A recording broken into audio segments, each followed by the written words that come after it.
So welcome guys, it is Thursday night and as you can see I've got my racing gloves on, I've got my shoes on, and to my right hand side I've actually got Stephen Koenig, who's with me at the SARCO head office. There he is there.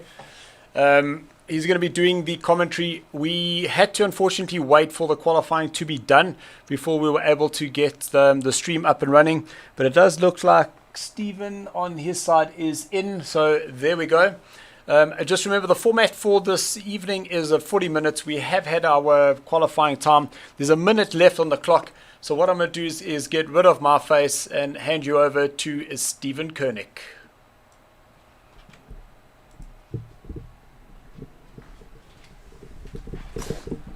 All right, ladies and gentlemen, welcome Thursday for a bit of fun, and got to say, quite excited to be here at the SARCO head office. As you can see, cars on the grid, and everyone's up and ready to have a bit of fun. First ever race on ACC, part of SARCO, and they're ready to have some fun. And Peter in the chat saying, enjoy the opening race, guys. Thank you very much, and hopefully next time we can see you joining us right here. Oh, Jingos, okay, you're racing with me, I've just been told. Sorry in advance.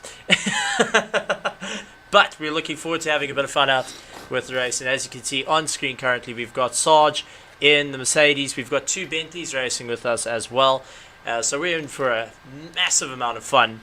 And I got to say, I am super excited to see this. I've got Dylan all dressed up, ready to go. And this is around Catalina now, circuit that's pretty difficult for some, and other guys not so much. But we'll have to see how they take it all during the race. It's not changing the camera there. What's going on? Unfortunately, it doesn't look like we can change camera at this point. So we'll try and get that all sorted out. So maybe just see if you can't exit and go back in. No, I can't. Okay. Alright, we're going to have to restart as we jump to it. So what we're going to do is we're going to put back to Dylan, and he's going to take us around the circuit.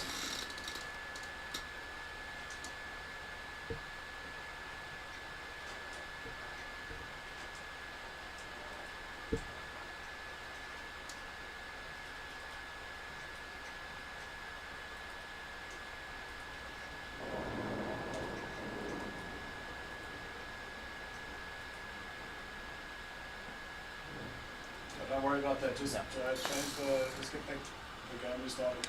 Yeah. Oh, we've got Sarge going around, still trying to battle his way around. As we can see, all the cars made it through turn one. And just trying to warm up the tires and get going once again. As we have a little bit of technical difficulties. But our Alpha tier starting out the race. And they're going to really battle their way around the circuit. And give it everything they got at full charge.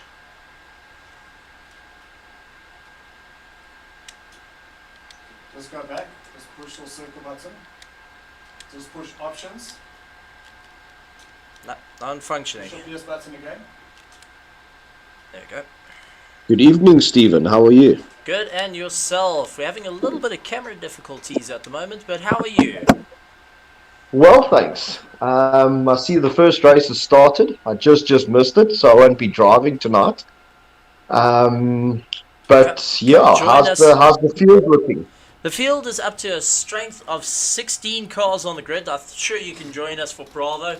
But definitely the guys have really put in some impressive time. So far the quickest time has been a 1:43 around Catalina. As we know, Catalina is a very difficult circuit to try and battle your way around and get up to the top.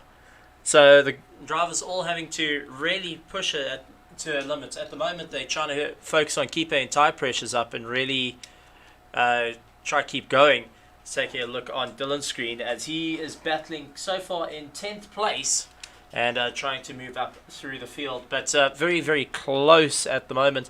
A lot of drivers just battling to find the right rhythm around Catalina. As we know, very difficult circuit to get used to, and also with it being ACC, first time onto the PlayStation for SARCO, so we're glad to have it around. But definitely not without its teething troubles, but is going to get better and better all season.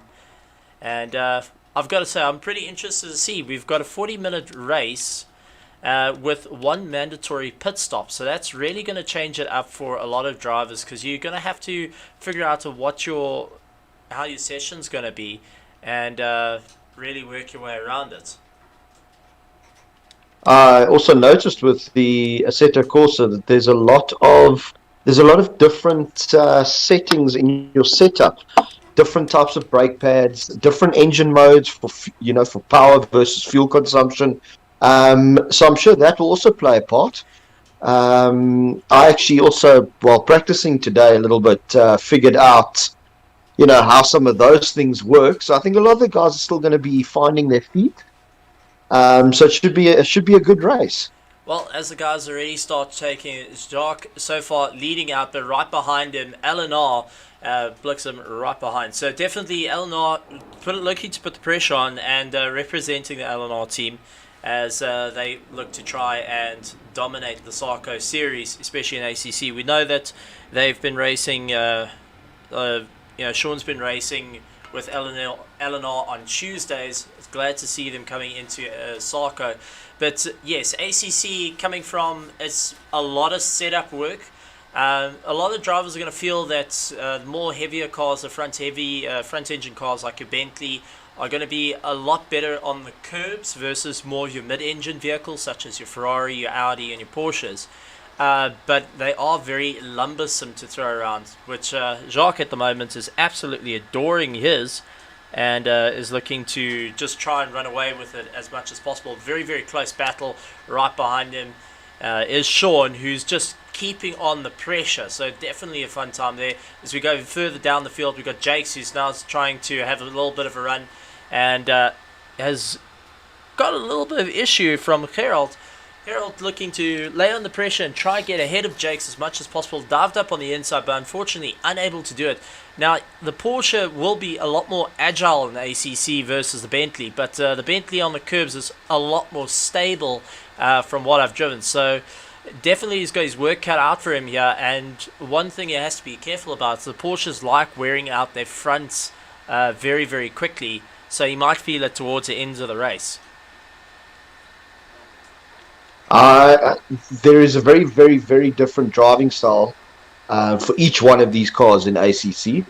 In the series that we sort of started was the Sundays last season, starting to fiddle with ACC, and I was participating in the Mercedes, in the AMG, and around a circuit like Suzuka, which is very similar, I think, to Barcelona with the amount of turns, you had to play to the different cars' strengths. The AMG was mighty on the brakes and going down the straight, but as soon as you got your medium to high speed corners, your Porsche, your mid-engine cars were just a hell of a lot better through those sections. Well, you had VDV not having fun at all, and getting a stop-go penalty and parking off on the side, just waiting for the other cars to go through. But really not having a fun time with him at this point. So he's going to be really kicking himself in the backside there. Looks like he has got an issue, has disconnected, which is sad. But we go and take a look. Dylan trying to push on and going after Sarge as hard as possible. Very, very close to one another. Sarge just really trying to lay on the pace here, but Dylan right up behind him and is just pressurizing him for that 7th spot. So far Dylan has started in 10th and has been slowly climbing. Right behind him though is Andrew Horn, who's got a little bit of pressure on him as well, but Andrew Horn hasn't had as much time behind the wheel. He was a little bit less confident coming into the series, but looking to try and make an impact in SARCO. So glad to see Andrew's here, but having a chat to him on the weekend, he really said he has to try and work hard to catch up to everyone else. But right, I think everybody at the moment is playing a catch-up game with SARCO. If you look there, our current Thursday night champion is lying in 4th place. Absolutely. So definitely some different guys coming to the front now. Well, Jake's still trying to push up there. He wants to get into the top spot. And, you know, the Alphas are something to keep an eye out for. The Alpha racing is definitely the cream of the crop. And Jake's is really trying to show it here. Very, very close racing, side-by-side action.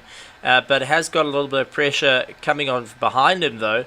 So he has to be playing a bit of a long waiting game here.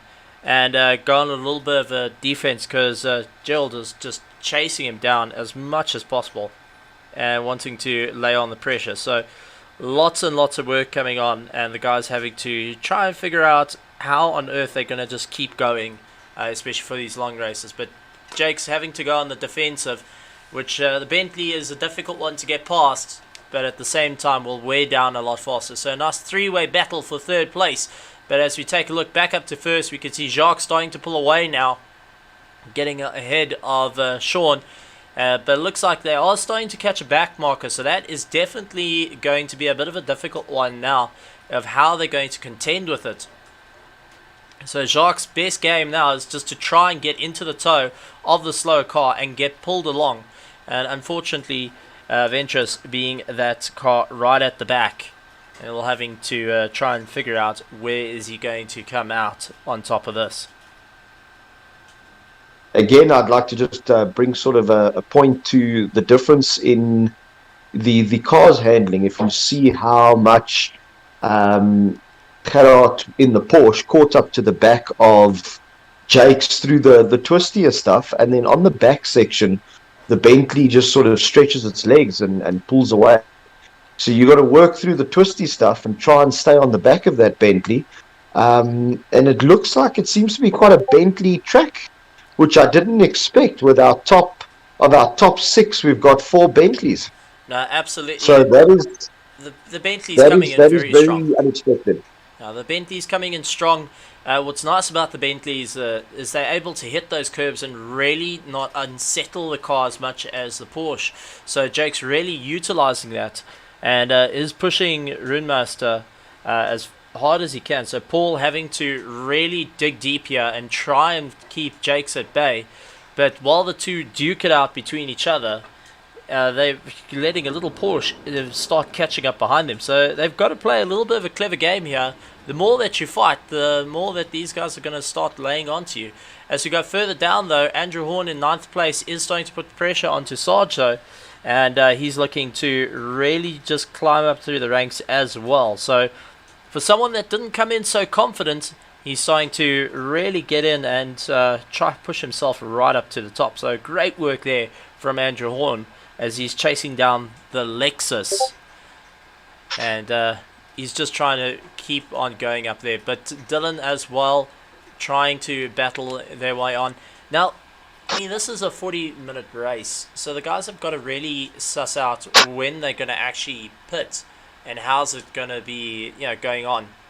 So, if you've driven a bit of ACC, when would you think would be the correct time to get in the pits, get it over and done with, and get back on the circuit? Considering these, you could take these cars and you can run them the whole 40 minutes without a hitch with just a fuel tank. But now with the mandatory stop, do you run it a little bit lighter, or do you try and push yourself out a little bit more?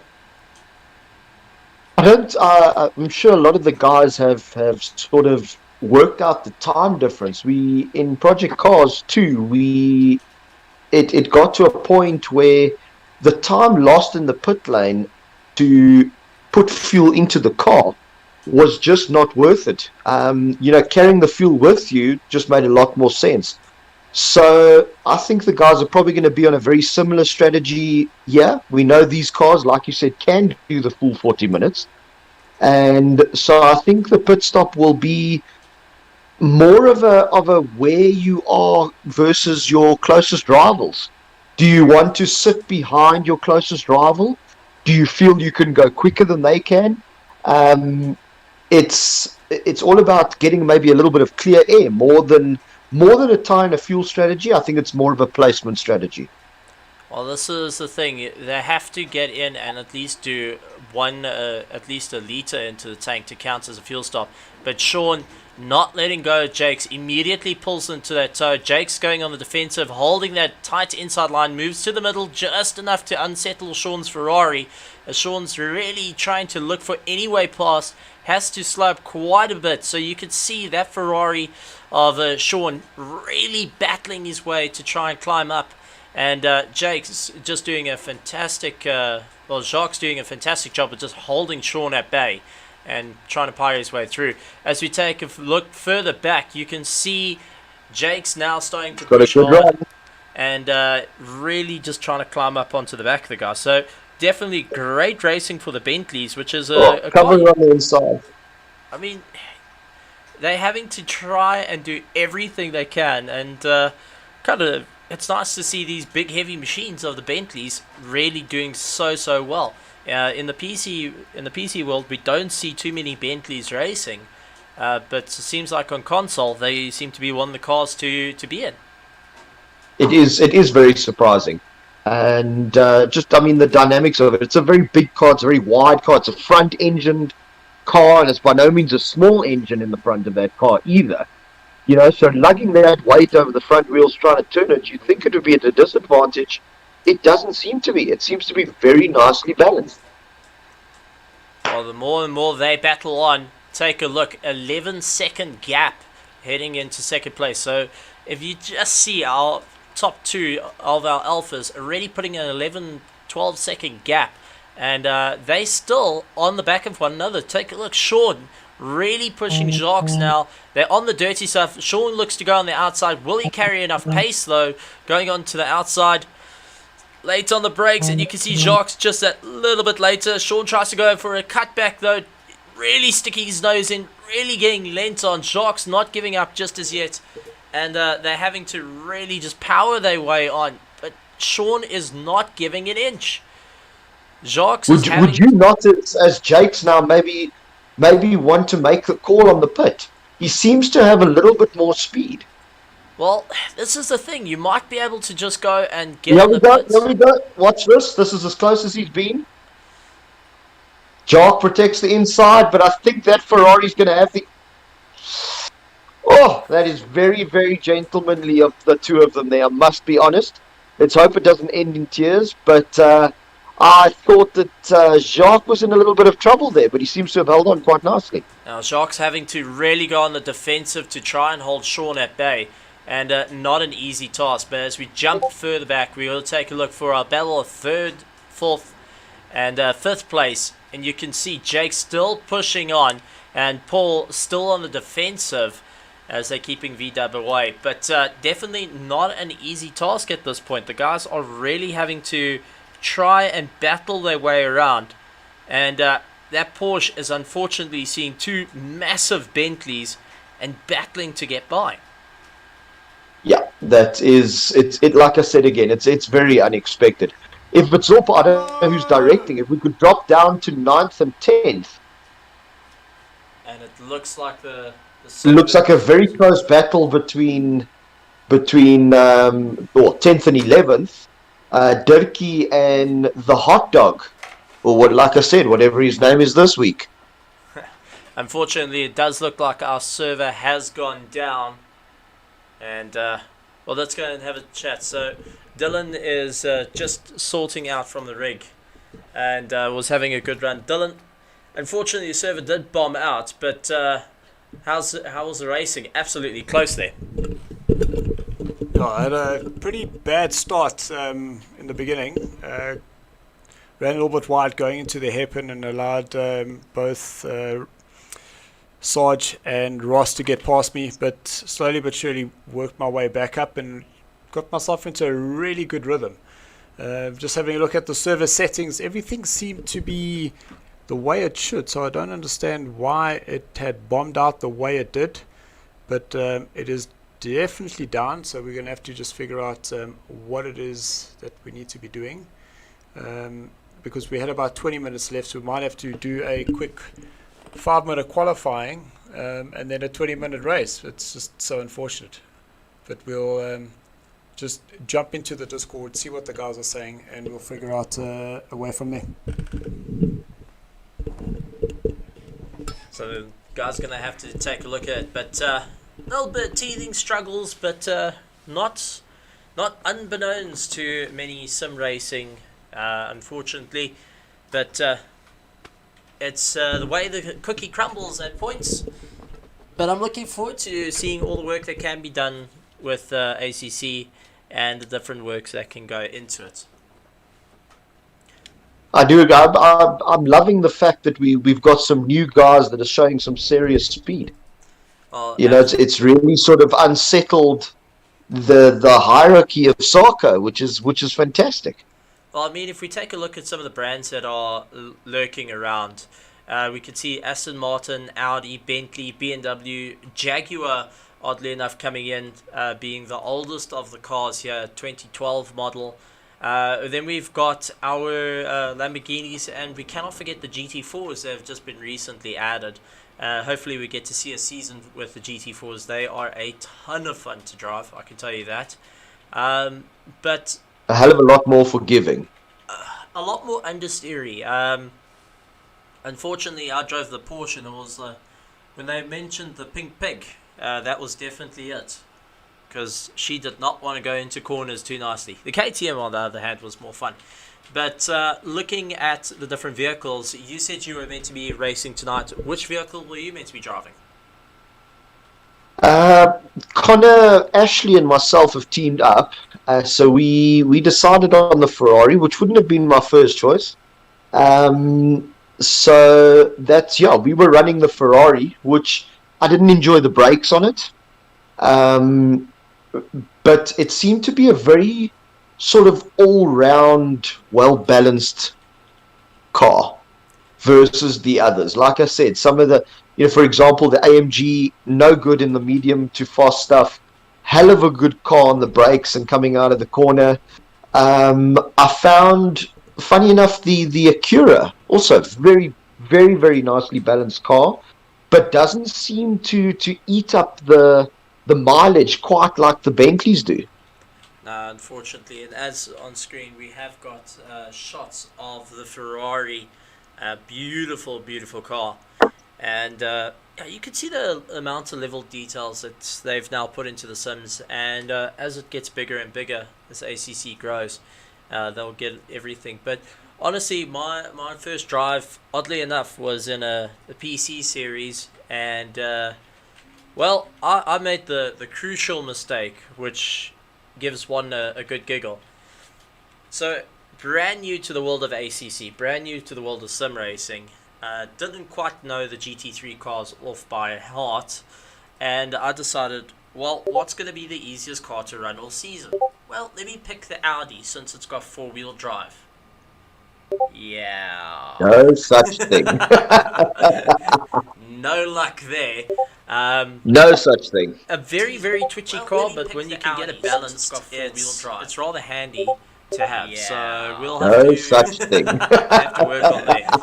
But definitely one to keep no an eye such out for. thing. A very, very twitchy I think car. your mid-engine cars in general are just a lot twitchier than your front-engine vehicles. The other struggle I've had is we had the Porsche with its engine hanging over the back. Mid-engine cars in general, and just figured out how the setup works on front-engine vehicles. For that engine configuration is now moving to the Ferrari with its engine hanging over the back. The way your chassis and figured out because of the location of the engine is completely different. So I'm finding myself really sort of now moving to the lost with getting the car to the way your chassis you had certain points because of the location of the engine is completely different. So do that now on Ferrari really sort of now moving to the lost. That's a learning curve. Getting the car to the way you had the way the championship works. Figure out how the Ferrari do that need to be set up. We will most likely change.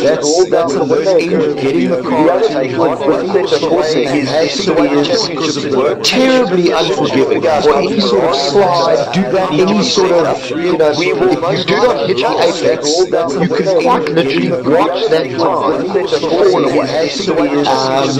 And that also takes a lot of getting used to with project cars. You could almost make a little bit of a mistake, use the power and fix it, use the brake to fix it. Also takes not so important. You've got to be getting used to with project cars. You've got to be on the power at the right time. Make a little bit of, or else we're talking use the power and fix it, use the brake to fix it. Also takes not so important. You've got to be getting used to with project cars. You've got to be having a look now at the Datsun or GTR, as some other people might know it.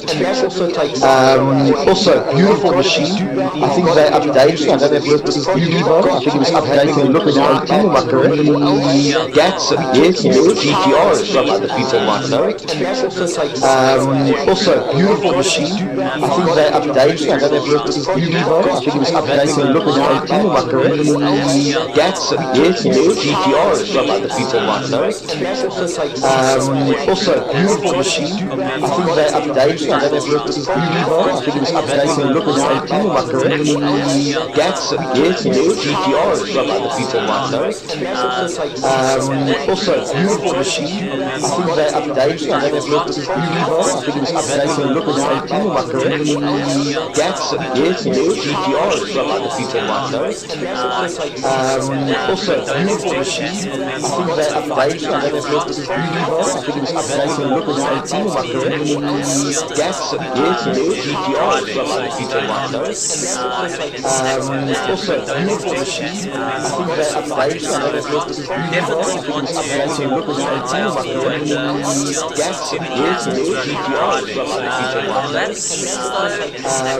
Also, beautiful machine. I think they updated. I don't know if it was Evo. I think it was updating the look of 18. Am I correct? Datsun, yes, GTR, as some other people might know it. Also, beautiful machine. I think they updated. I don't know if it was Evo. I think it was updating the look of 18. Am I correct? Datsun, yes, GTR, as some other people might know it.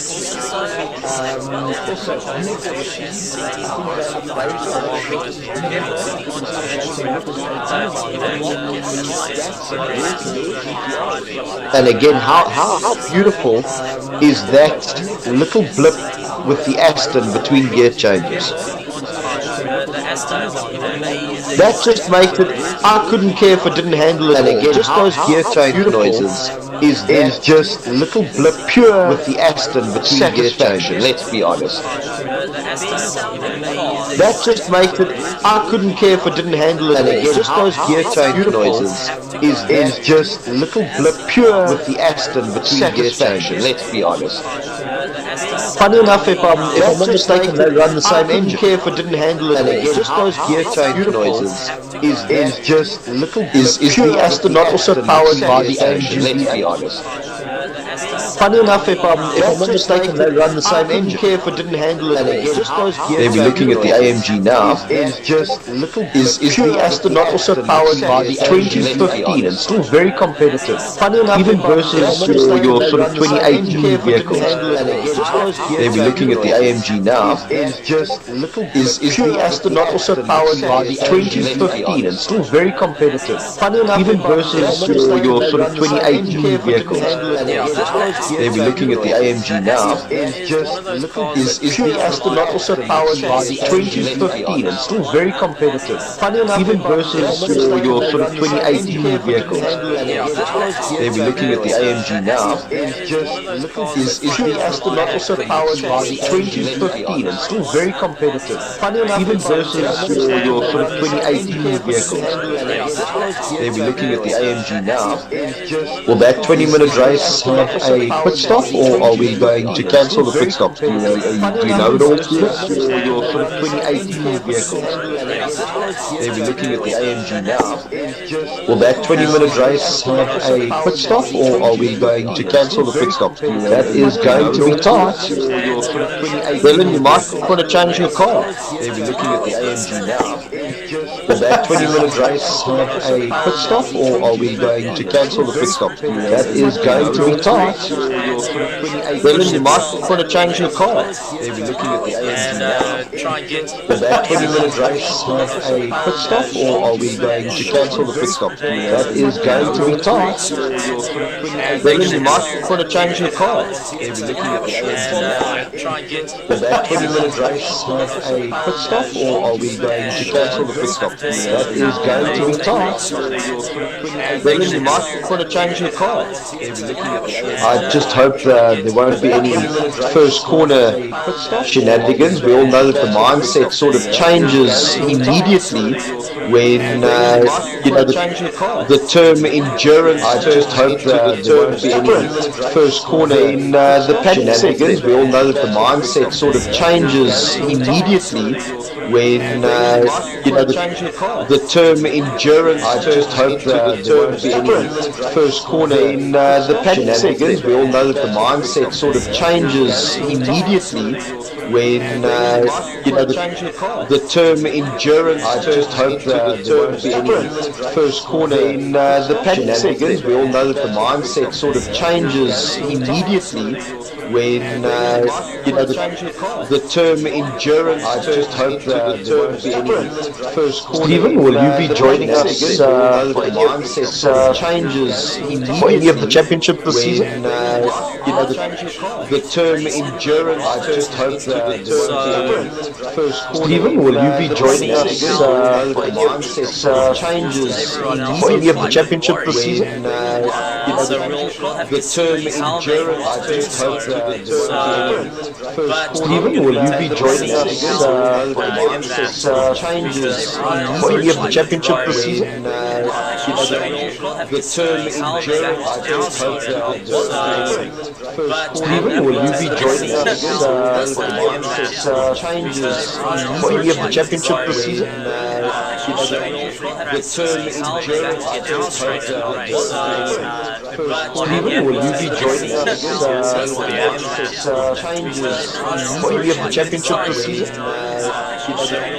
The term endurance. I just hope Stephen, will you be joining us for the mindset changes for any of the championship this season?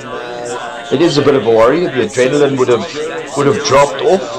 I can tell you now, the feeling would be that some of the guys are going,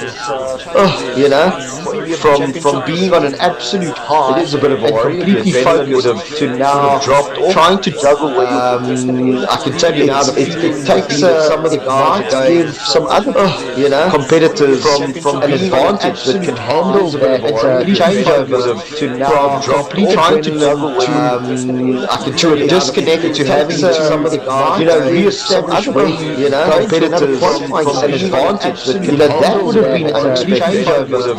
A 5-minute session, which means you've got to choose your setup to a disconnect and get out on track and put your lap in. 5 minutes will give you advantage. If you are sort of, as the clock ticks over, I reckon you might get 3 laps, of which 2 of them will be good out on track and put your lap in. 5 minutes will give you advantage. If you are sort of, so that is the Audi that you wrap. I reckon you might get 3 laps, of which 2 of them will be good out on track and put your lap in. 5 minutes will give you advantage. If you are sort of, so it sounds like we're still having some technical difficulties with the service. 2 of them will be good out on track and put your lap in. 5 minutes will give you advantage. If you are sort of, so it sounds like we're still having some technical difficulties with the service. 2 of them will be good out on track and put your lap in. 5 minutes will give you advantage. If you are sort of, so it sounds like we're still having some technical difficulties with the service. 2 of them will be good out on track and put your lap in. 5 minutes will give you advantage. If you are sort of, so it sounds like we're still having some technical difficulties with the service. 2 of them will be good out on track and put your lap in. I know with Bravo being next, there will be a time concern as well. And I think maybe what SARCO needs to consider is maybe awarding half points for this event, and moving on to the Bravo, or using this time to prep the lobby. And I think maybe just an idea. I know that racing series maybe awarding half points. You know, if there's a red flag, or a reason a race can't start and only finish half distance, using this time to prep the lobby, something to look into. Just an idea. I know that racing series maybe awarding half points. You know, if there's a red flag, it's not ideal always. Reason a race to not race. But like I said, it might be just when they start to get, when they start to get serve with trouble, you could end up fighting until quite late. I think that maybe there needs to be a rule that at some point it might be, like I said, especially because you're running two lobbies, you could, the time needs to be called and the points awarded for the amount of time to be and what is the rule, but at some point it might be, like I said, especially because you're running two lobbies, you could, the time needs to be called and the points awarded for the amount of time to be and what is the rule, but at some point it might be, like I said, especially because you're running two lobbies. Looks like we might get some racing to be called and the points awarded for the amount of time to be and what is the rule, but at some point it might be, like I said, especially because you're running two lobbies. Looks like we might get some racing to be called and the points awarded for the amount of time to be and what is the rule, but at some point it might be, like I said, especially because you're running two lobbies. Looks like we might get some racing to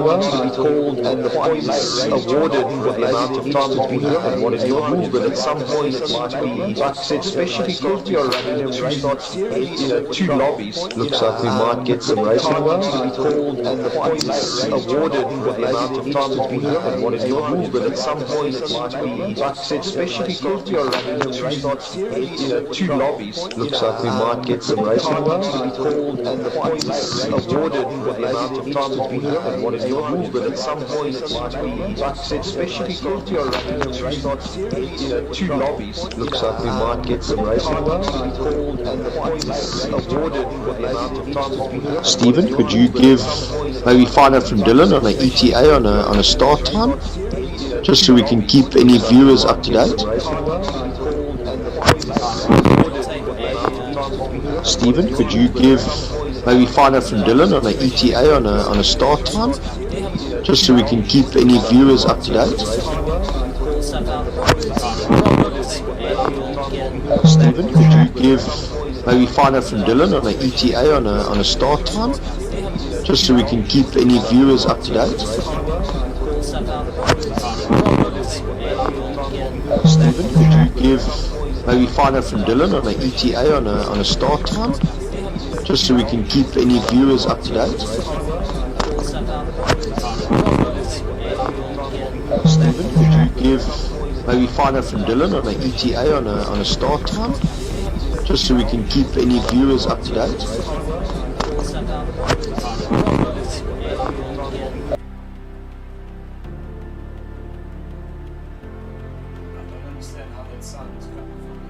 Viewers up to date?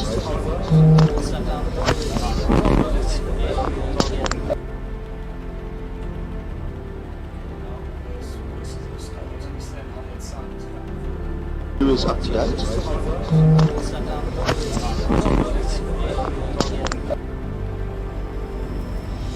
Very unexpected.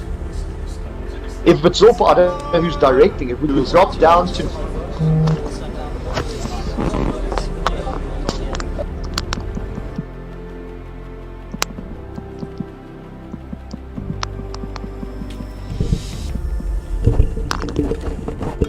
Alright guys, it seems that we have fixed that problem. Very strange how that what we did was to just reset the sound. We have a 2-minute waiting lobby currently being done in our lobby. We're going to be doing a 20-minute race. So to the guys in the Bravo tier, the server has been reset, so you can go in there and get some practice done, but we are going to be racing, so we're just going to wait for the start and Stephen can then jump in and catch all that live action. But don't jump on the formation lap, jump once the race has crossed the start-finish line. Guys, we'll see you on the other side, and I will be commentating for the second heat for that Bravo tail. Alright, and we're back in the action. And a little bit of teething troubles to start, but I think we have got it pretty much nipped in the bud at this point. And we just heard a little bit from Dylan. He's busy jumping up and down like no tomorrow, trying to get himself sorted out to have a bit of fun. So definitely something interesting to look forward to, and guys having to get their settings all right.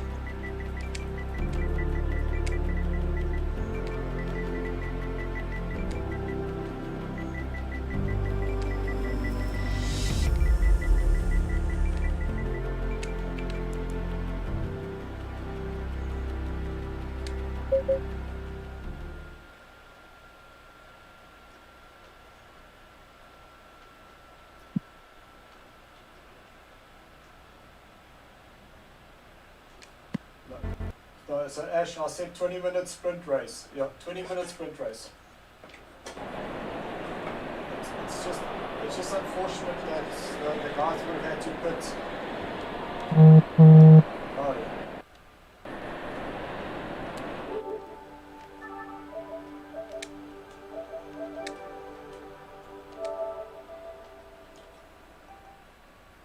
One formation lap, correct. To get us all into formation. Alright, and I've got to say, with the 20-minute race, you've driven with a lot of these drivers.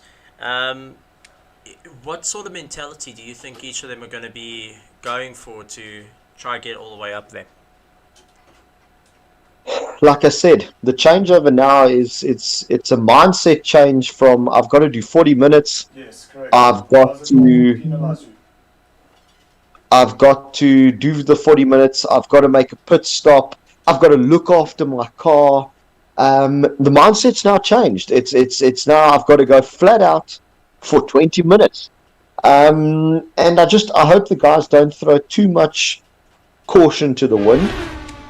20 minutes is still quite a long race.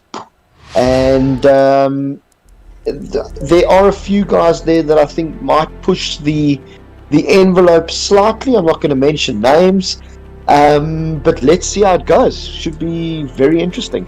Yeah, we're going to be jumping into the server and take a look how they go. I know they're busy trying to get themselves back into order as when the server went down. So keep it all fair, keep it all together. And I mean, that's always the difficulty, and I've got to say, with the whole SARCO guys, the guys are really patient. They know how to go and look after one another and actually, fall back in line in this. I mean, it's a difficult situation to do because you want to see those green flags and you just want to go flat out as fast as you can, as hard as you can. So we'll have to see. And you can't win the race on the first corner. No, not at all. And that's the whole thing to go for. You've got to try and battle their way up, and you can see Jacques already trying to go a little bit on the defensive as they do the formation lap. So what the game has done now is they've told them green to go, and they're currently on a formation lap, just trying to get themselves back in position. And Paul right behind, pushing on as well. So a couple of information. Lots of little chats going on behind the scene. Jakes is also continuing to try and get up and get to a very, very good start.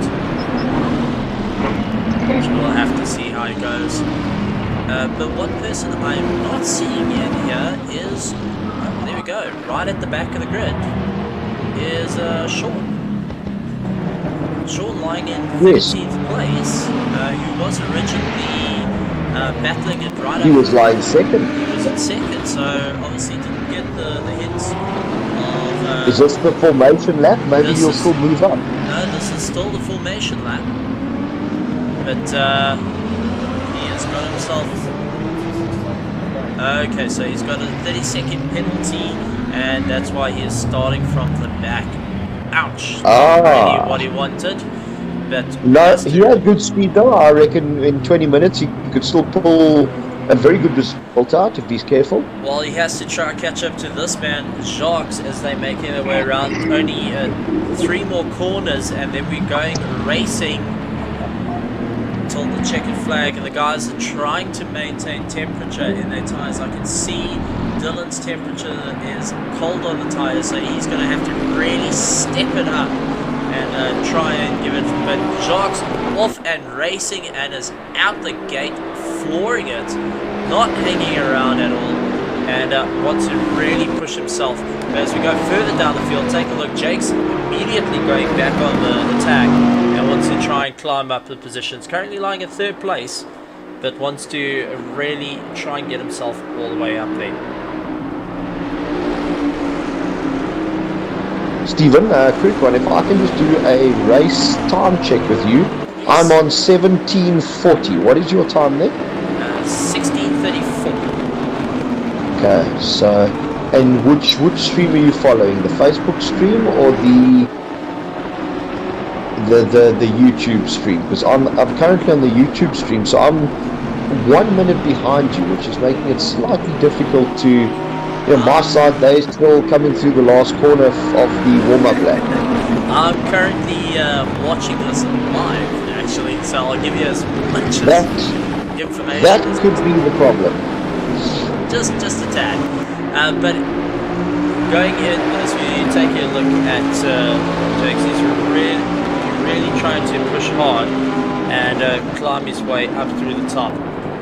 But has got a little bit of a battle as Rainmaster is currently getting to grips with it. Paul late breaks, and Jake's going incredibly wide as well. So Jake's losing our position. Paul having to really try and gain a little bit of momentum. But right behind them, V-Dub, that's Harold, who's just having a lot of fun in the Porsche. Now sitting in between the Bentleys and wants to try and pull away. So good move on him. Now moving into that 3rd place spot, and it has to try and maintain that pace. But Jacques nailing it down so far, 3.9 seconds ahead of the grid, and is really making a move there. Dylan lying in 6th place, also looking to go side by side, and is trying to push that little Porsche as hard as it can go as they make their way around the Catalina circuit. Now you've driven around the circuit a bit more, and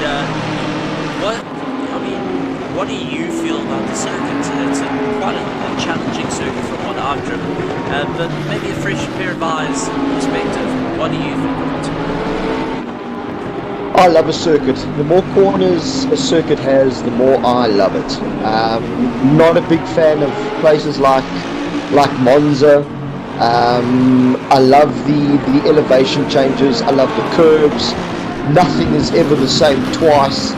It's a fantastic circuit. I struggle a bit with the hairpin. I think it will probably be turn 6. Am I correct? Sort of off camber, heading downhill.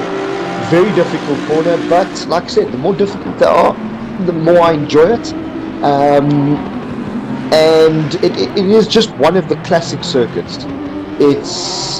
I'm a big fan of the classic circuits. As one of the other SARCO drivers, Connor, will tell you, I absolutely hate the new circuits. Your Dubais and those sort of things where it's flat, it's smooth, I really just don't enjoy it. Give me Brands Hatch, give me Barcelona, give me Suzuka. Those are where I really do enjoy driving. Well, as the season goes on, we will be putting our drivers on each of the different circuits and see how they do. But at the moment, Jacques pulling a massive gap, 5.2 seconds. Jake's still trying to put the pressure on and try and climb his way up, but Harold is just having a ton of fun. Paul's starting to make a bit of a gap in 2nd place, and he's just trying to maintain and keep going in I was wondering when the restart happened, even though I'm a little bit behind, whether the Bentleys were maybe struggling to switch the colder tyres on. That's the thing with the But Bentleys. Jacques seems to have run with it. So that puts sort of flame to my theory. The Bentleys are trickier. If you cannot get the brakes up to 10, that's where the Bentleys really tend to suckle. So Jacques was definitely leaning on the brake pedal just enough. And the mechanics of ACC does have it. If you lean on the brakes a little bit, warm up the brakes, it does add a bit of heat into the tyres, which is really, really nice. It's a nice dynamic that they've worked on. Nice to see that it's carried over into the console world as well. So I've got a suspicious feeling that he was leaning on the brakes a little bit while going on that formation lap and trying to keep that temperature in the tyres. And as soon as he got a chance, immediately dives up and starts flooring it as hard as he can. So definitely a bit of work there. But Sean, lying in 12th spot, is really battling to try and climb back up as well. And you can see Andrew Horn still trying to give chase to the Lexus. So he's really having a tough time with that Porsche to try and get a little bit more momentum. I think your overspeed needed for an overtake, especially in a Asseto Corsa, at a circuit like Barcelona, you could be a second quicker than someone else and you're not going to get past. Your straight's not long enough, your braking zones aren't long enough, and that's just going to lend to good racing, but it is going to make our 12th place competitor, I've missed his name there again, struggle to get through the field. Where he was up with Jacques 7 seconds in the lead. Like I said, it's you need maybe 2 seconds a lap of pure pace on the car in front of you to make an easy overtake. Definitely Sean having to battle his way around. Now I'm sitting behind Andrew Horn, so he's really giving it everything he can. Back up to second and fourth, and you can see a little bit of rubbing going on, very close racing. Harold having a lot of fun with Paul, really pushing at Bentley, now taking into second place and is trying to get away. There's only 10 minutes left of the race, so he's definitely trying to give that little bit extra.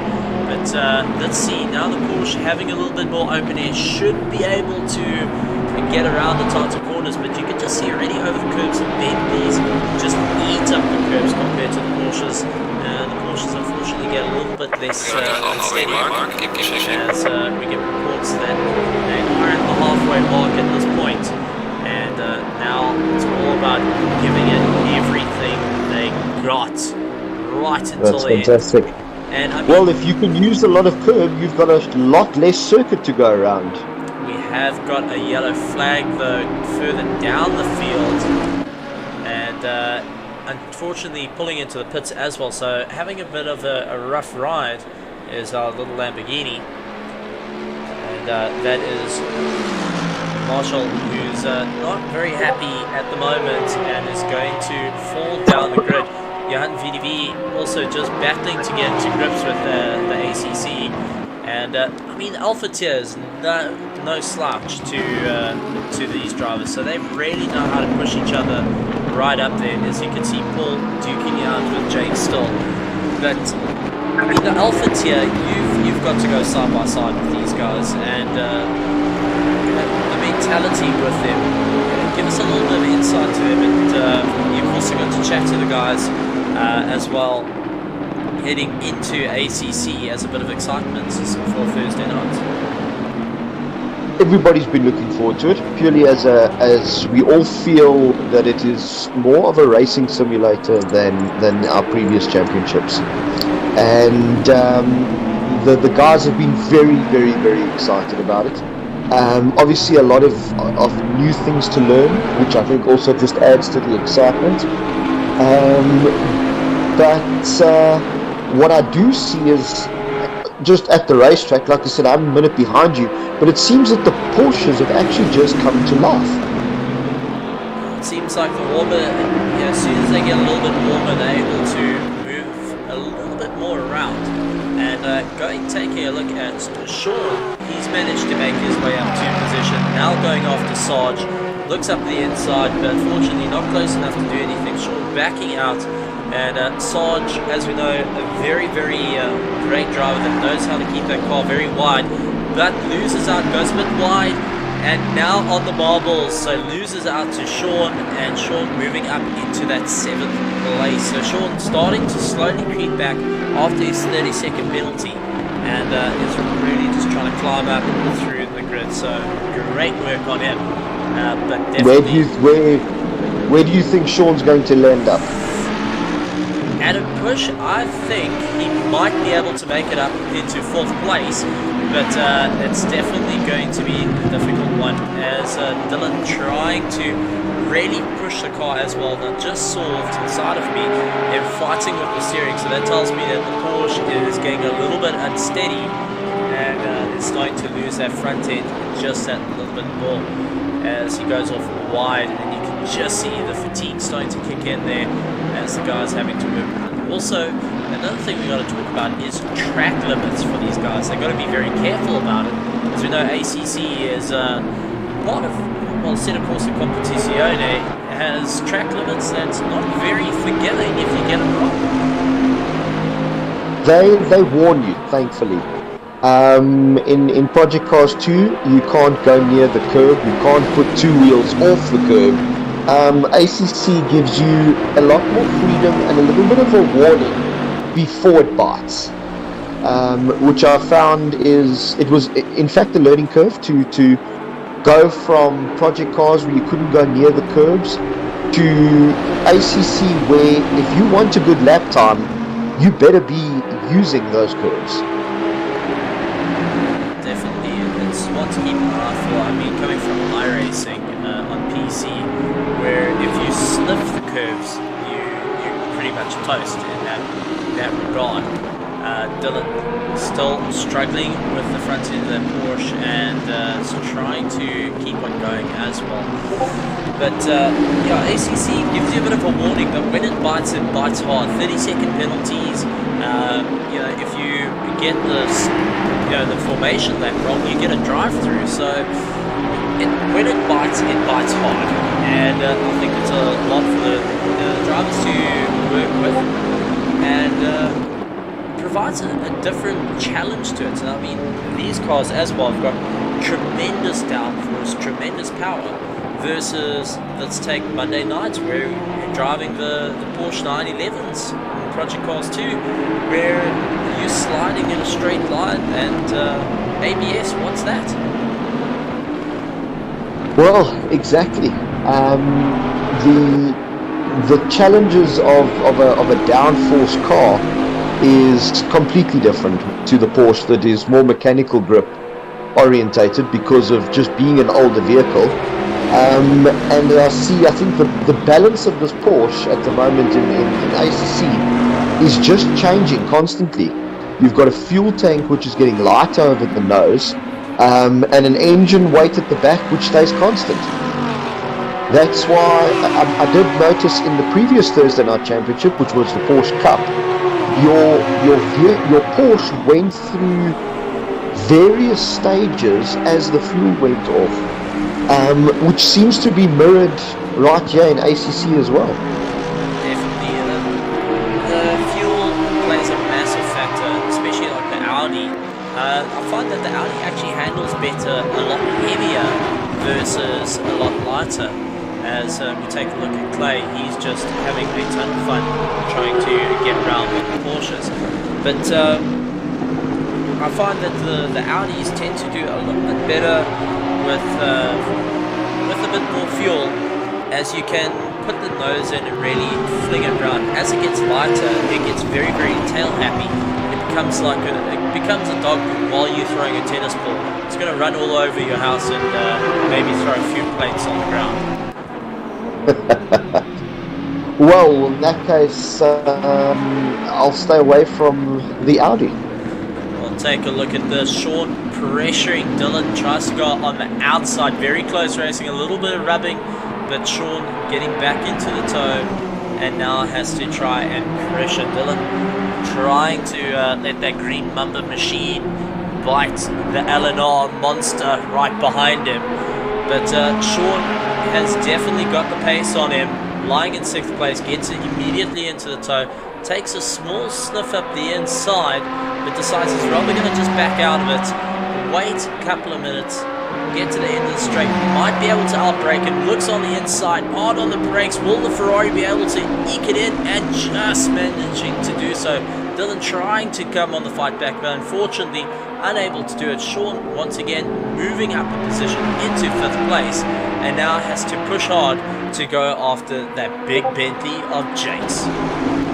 And the beauty of running with SARCO's top 20 drivers is it gives you that confidence to know that you can put it on the inside through one corner, put it on the outside with the other, and the driver you're racing is going to do exactly that. He's going to race you. He's not going to make erratic moves. He's not going to do silly things that are going to compromise your race and his, which it's always great as a driver to know that you can trust. There's a hell of a lot of trust in pedaling a car around a track at, what are these cars hitting, 280 k's an hour sometimes, and knowing that that person is not going to do anything erratic. The other thing that I see with Sean is the problem with, what's not a problem with racing, it's racing as it is that the higher up the field you get when trying to work your way through, inevitably the higher you go, the quicker the drivers are that you need to overtake. And very often your first 5, 6, 7, 8, 9, 10 overtakes are easy. It's the ones after that become very, very difficult.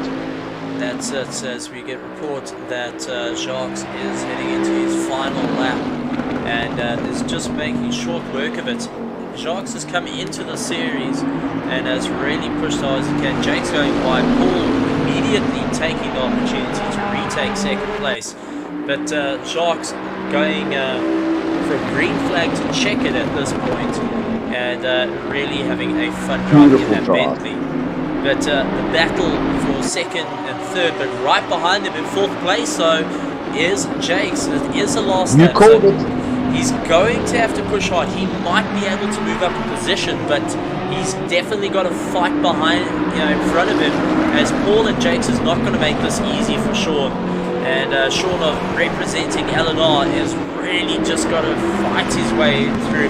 As you saw a little bit in the background, though, Dylan is lurking and just wants to try and make a little bit of an impact. 5 corners to go. Do you think Sean might be able to do something over these Bentleys? Well, I wish I was watching it, but yeah, the Bentleys seem to be the more stable car.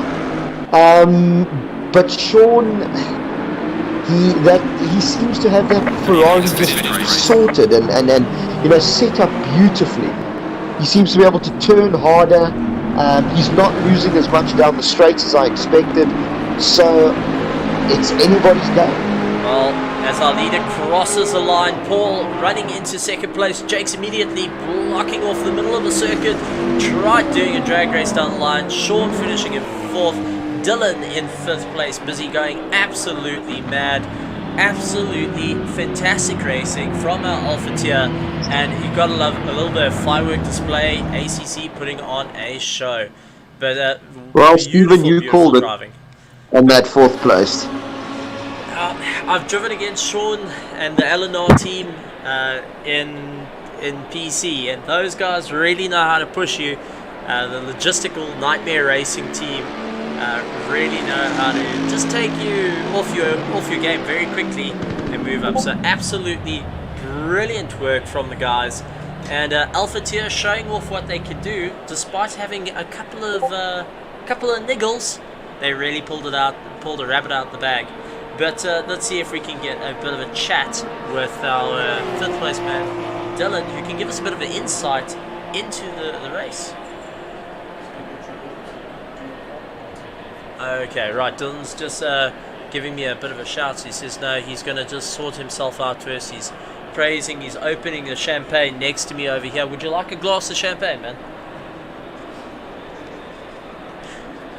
Absolutely brilliant. Glad to see that's going. But ACC on SARCO, and wow, absolutely incredible, I have to say.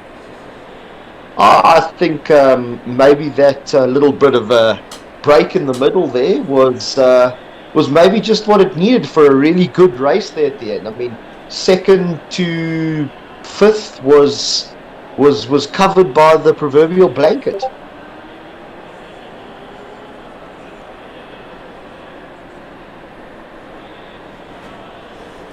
See, Ross had a very good showing there as well, bringing it again, another Bentley, and it seems that those Porsches just seem to fall off the wagon a little bit later into the race. They seem to have come on strong, sort of midpoint, and then fell away again.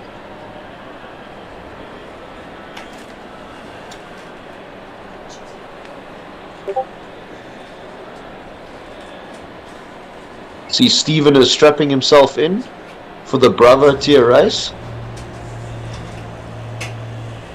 Moving his seat forward, obviously a little bit shorter than Dylan.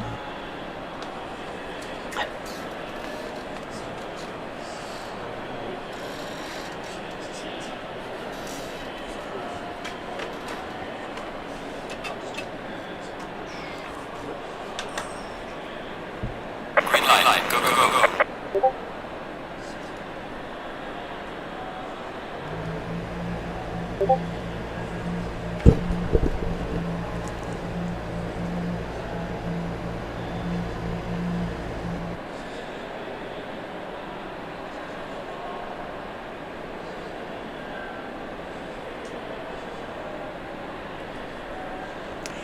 Right, guys, I am here. Welcome, welcome, welcome. We are just having a look at the guys in the Bravo tier. They are currently 5 minutes away from completing their commentary.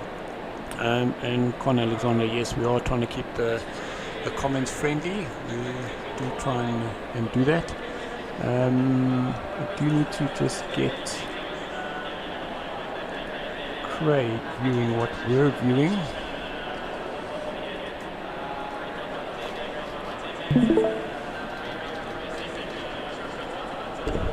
Craig, can you hear me? I can. That is fantastic. Is there any way that we can commentate off the same Yes, there is. So broadcast? if you are able to jump into the Discord, I am sharing that screen. Okay, then I'm going to turn the YouTube side of it off.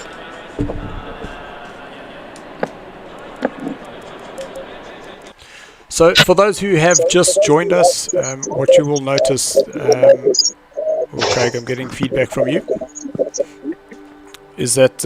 No, you shouldn't be from me. Everything is off. Okay, no worries. It is absolutely crazy how the broadcast side of things for Asseto Corsa has not been fixed. So we essentially have to wait for the qualifying to be done before we're able to jump in. Otherwise, what happens is the game crashes, as you saw on the blue screen, which is not ideal, and that's not what we want to be streaming through.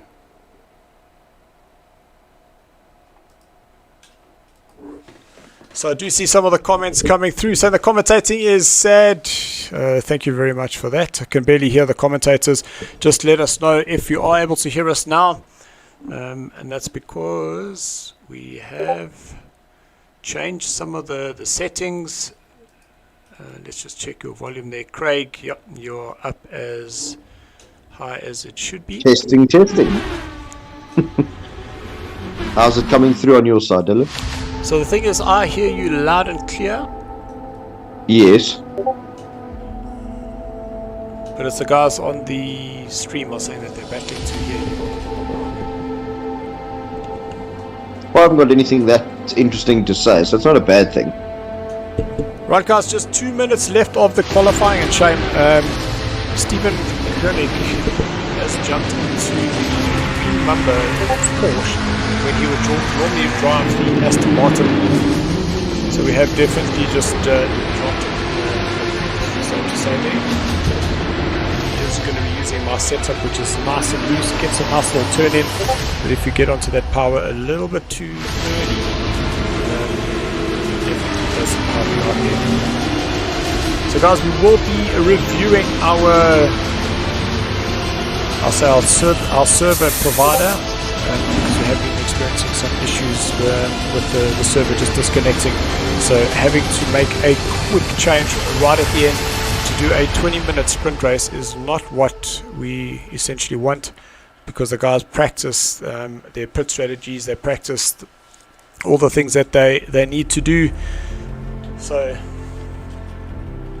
we are seeing on the Discord, I just wanted to see, guys, if we are able to get our top 3 into our live stream, and that would be awesome.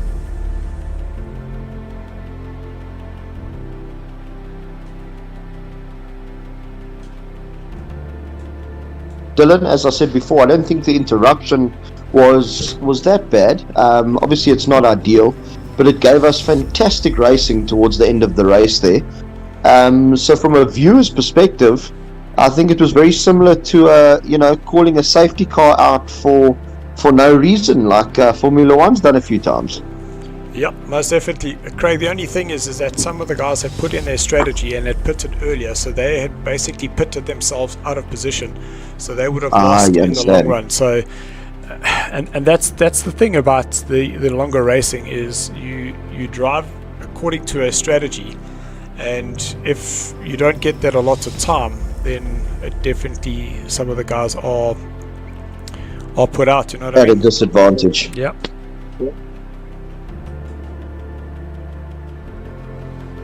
Well, I was mentioning to Stephen, I don't know if you heard, I was saying at a point like that, it might be worthwhile, but again, it wouldn't have helped because some guys had pitted, would be to call it and award half points.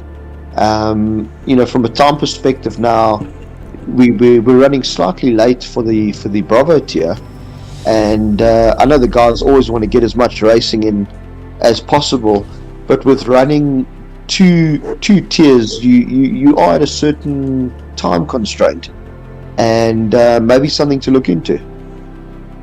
Yeah, most definitely. Well, what I'm going to do is just start making my way into the server, because I do see that the guys are on their final couple of seconds there, and just remember that the driver in the delirious name is Stephen Koenig and not me. I am sitting right behind the commentators on the second machine. So then a really good result expected then.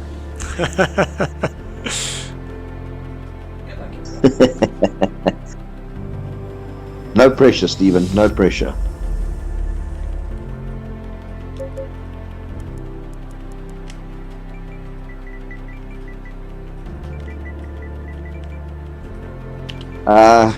Dylan, I know that Connor is watching, and I was going to say that with Connor joining, there might be a few more accidents, but then I realized that his teammate won't be on track, and Correct. He generally only causes accidents with his teammates. 100%, and we have seen that he has wanted to keep those comments.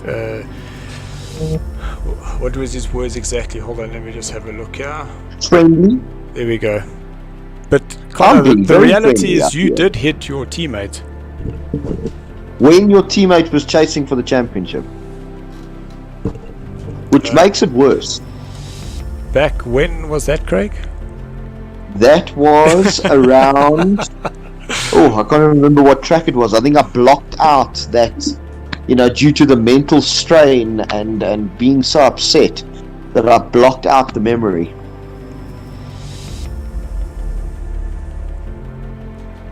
So I don't remember the track, but I remember seeing it clearly because the two of you were in front of me when it had happened. Murphy's Law. But at least, you stood a chance of beating me that night then. And the others? Well, there hasn't been. We've met each other how many times on Asseto Corsa? I think it's only once. Yeah. And we won that one. You did around. We always got to have a bit of it. Why not?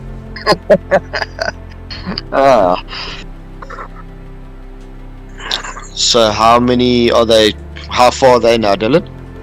So it's saying that the session has ended. There it is. So that session has ended. I just don't want to go in right now because I know that what will happen is as we go in, it will only give us the one camera, and that's not what we want. No, most definitely not.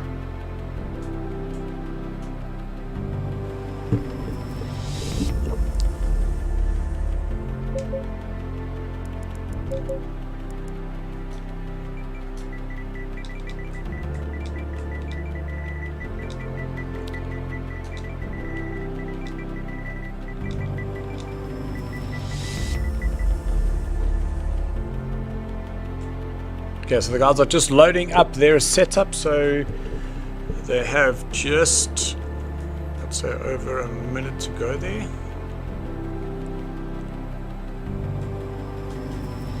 Dylan, I haven't seen this field. What sort of spread have we got car-wise? I don't quite know just yet, but let me just help Steven out here. Just push top right red. I just want to change ECU. Oh. No, that ECU map is for racing. 8. That's the Porsche one.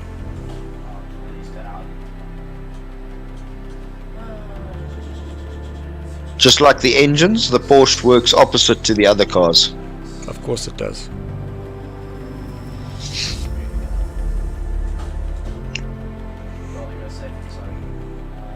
You're running out of time there. I'm just warning you. Which one's back? Top red. Top right red. Top right red. Pushing it.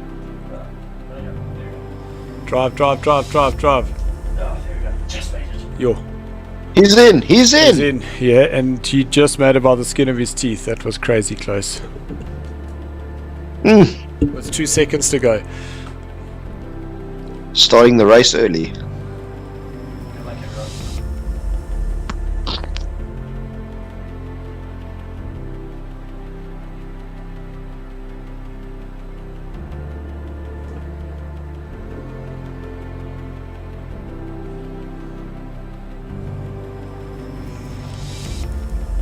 Okay, so they are currently doing their rolling start, so I'm hoping by the time I get in, we will be able to see what's going on there. Craig, you're still able to see the stream? I am, and hopefully on time, so that will be absolutely fantastic. It was a bit horrible living in the past there on that previous race. And we have a blue screen. So guys, these are the frustrations that we go through. No, I don't want to report the problem. Because They're not going to help you anyway. I think I've reported that thing about 8 times with the same thing. I've sent through screenshots and still haven't heard anything back from them.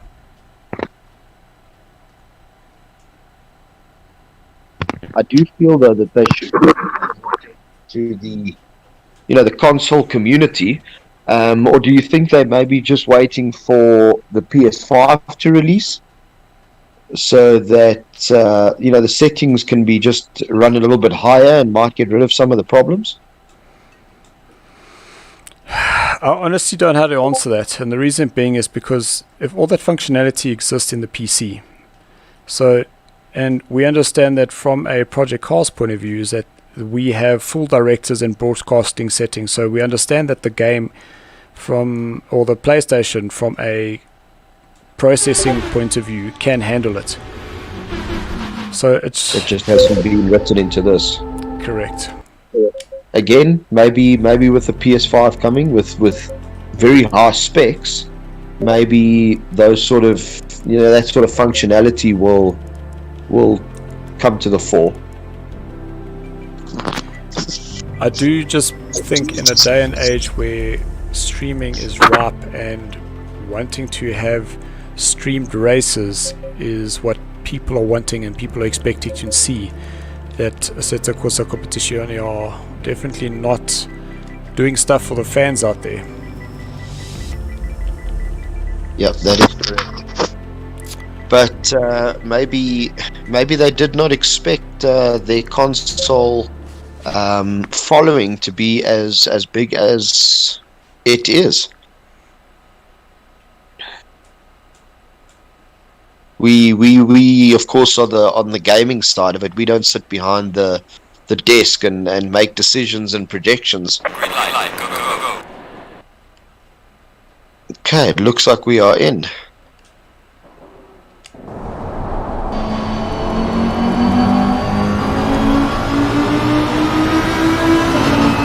That is so strange. How did we get this view? See, this game is broken, man.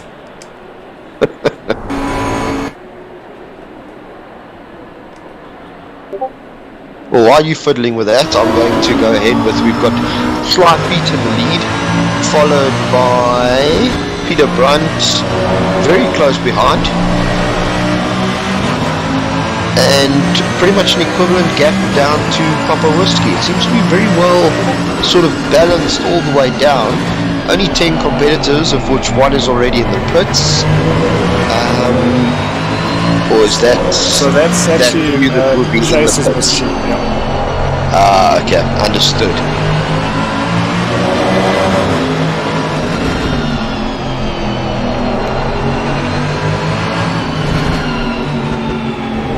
Very interested to see what... We seem to have a much broader mix of vehicles for this race, which is always nice to see. You always want to see a lot more manufacturers and watching the different types of cars with different balances. Sorry, Craig, I'm just exiting out of that. No, go ahead.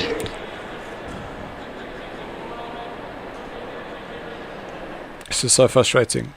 And guys, I've practiced this 1,000 times to make sure that we're able to give you what we have, and as you can see, it's been an absolute disaster.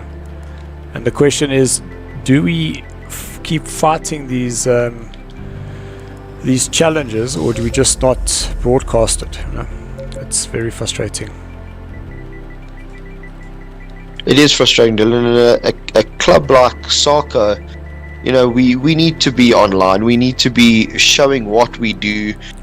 Inevitably, we're like I said, we're a club and we want to grow. And to grow, we need to, you know, show what we've got to offer. And the streaming is the #1 way of doing that. And maybe just being let down by Asseto Corsa at the moment. There we go. Right, so we're riding along with Peter Brunt. He's got Papa Whiskey quite tight behind him now. It looks like the gap's closed quite a bit from the last time we saw it. Yeah, there we go. Now I'm in a nice, comfortable seating position. I can just calm down a bit. You can see as a little bit of black lines coming off there as Peter Brunt got onto that power coming through the last chicane section, and that could possibly be that traction control a little bit lower than expected. But I must say I do prefer a much lower traction control. I like to use the rear to get that car to turn. Yeah, it does help a lot. And also the ABS, you need to drop the ABS on this, you know, on this simulator quite a bit, because it makes a huge difference to your braking distances. So I do want to jump just here quickly because I just saw how close the times there. Very close. Oh, great move there on the inside. Very nice. I think Mario's got him to the marbles there. Might have the run on him. Power.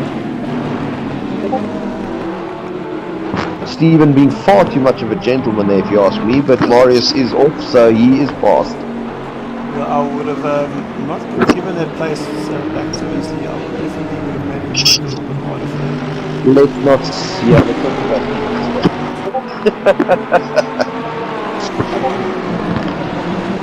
Right, Stephen, but he's going to have bad bull on his case quite shortly too.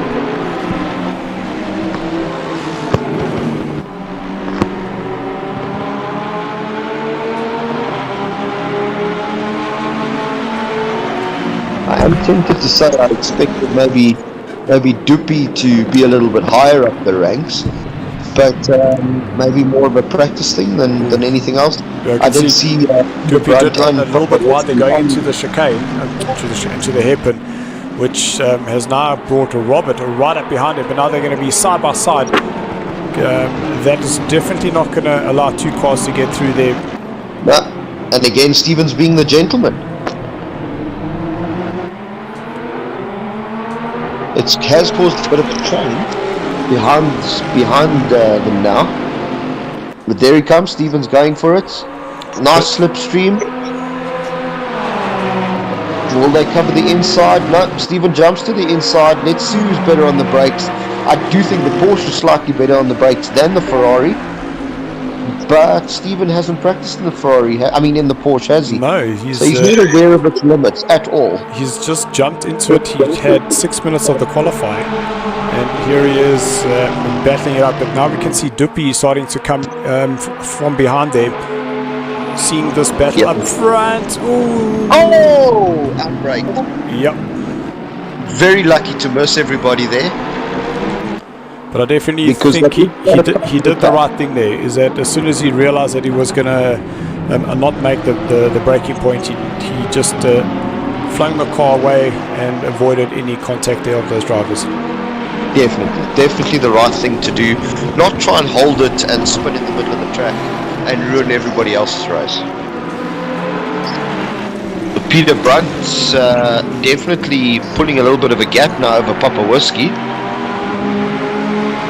And Slight Pete down to third. Something must have happened. He must have had a spin. I don't think it was a pit stop. The time gap doesn't look like it's enough to be a pit. So he must have had a little bit of an issue going into one of the corners. There's Dupi, as I thought, now starting to move up quite nicely.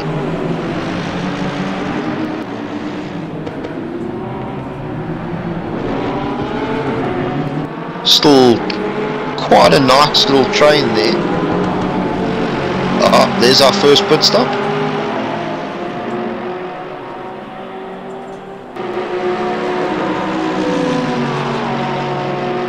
So Dylan, on your strategy, did you have a tyre change in your strategy?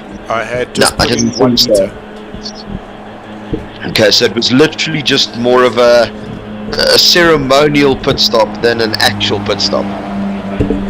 It was a splash and dash, and the whole idea was to just limit the amount of time that I spent in the pits, and by doing that is the guys that weren't too used to the pit stops is being able to just jump ahead of them. Oh, there the Merc goes wide. Was it a Merc? No, it wasn't a Merc. It was Marius who ran a little bit wide there. Yeah. Steven seems to be getting into a nice rhythm now, nice and smooth. After his little come off there. Yeah, well, the best way to find the limit is to go just over it. That wasn't just over it, that was quite convincingly over it. You said I need to be friendly, and that's what I'm doing. Okay. Sorry Connor. You see, is it you want me to go, he cocked it up, because, you see that's borderline coconuts, that. I think it is, but if you'd say he had male chicken cocked it up, then that's okay, right? That's exactly what I meant. I'm glad that you figured that out.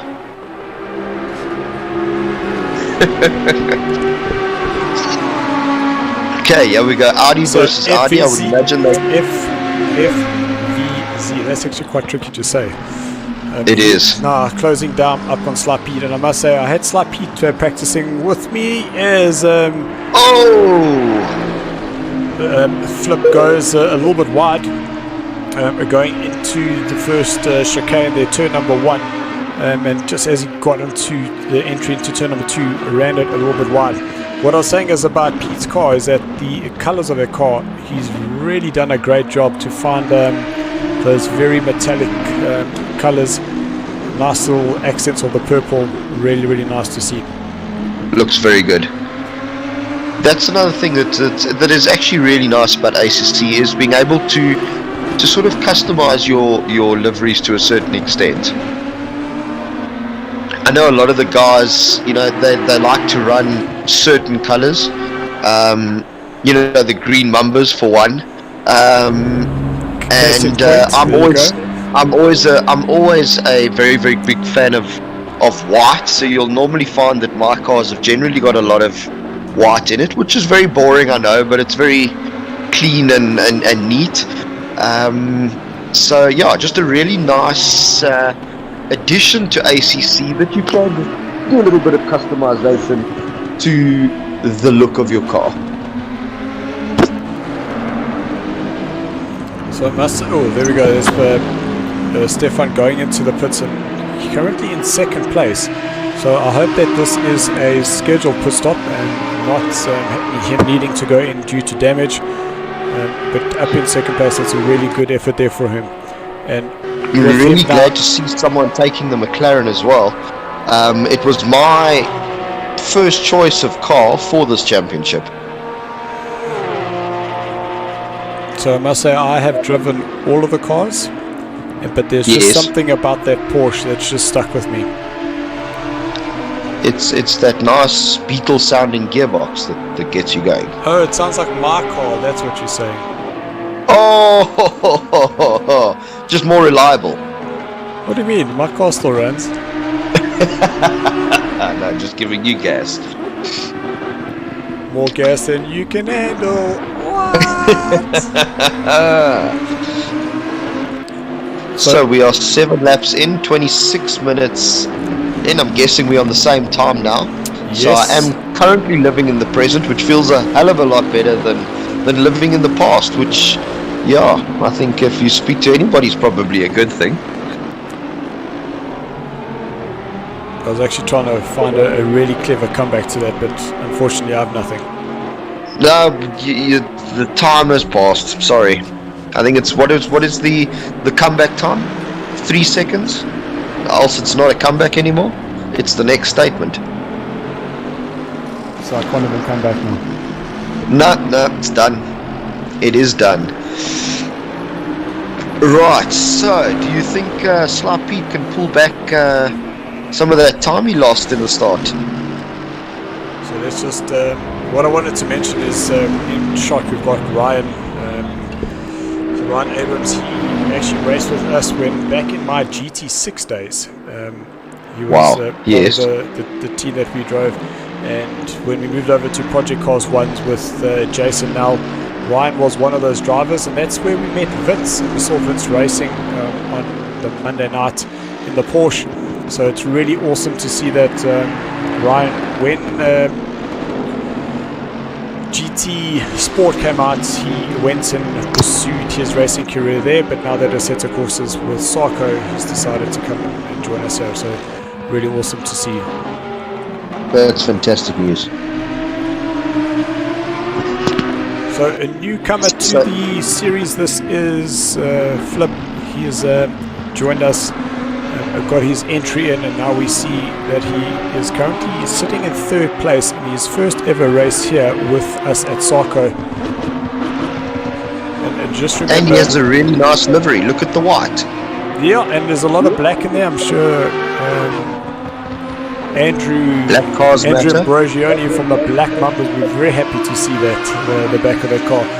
What I love about this is that you can see very clearly, Project Cars, we're just saying, is there's a number 1, so that we know whether the drivers have pitted or not. Can you believe it?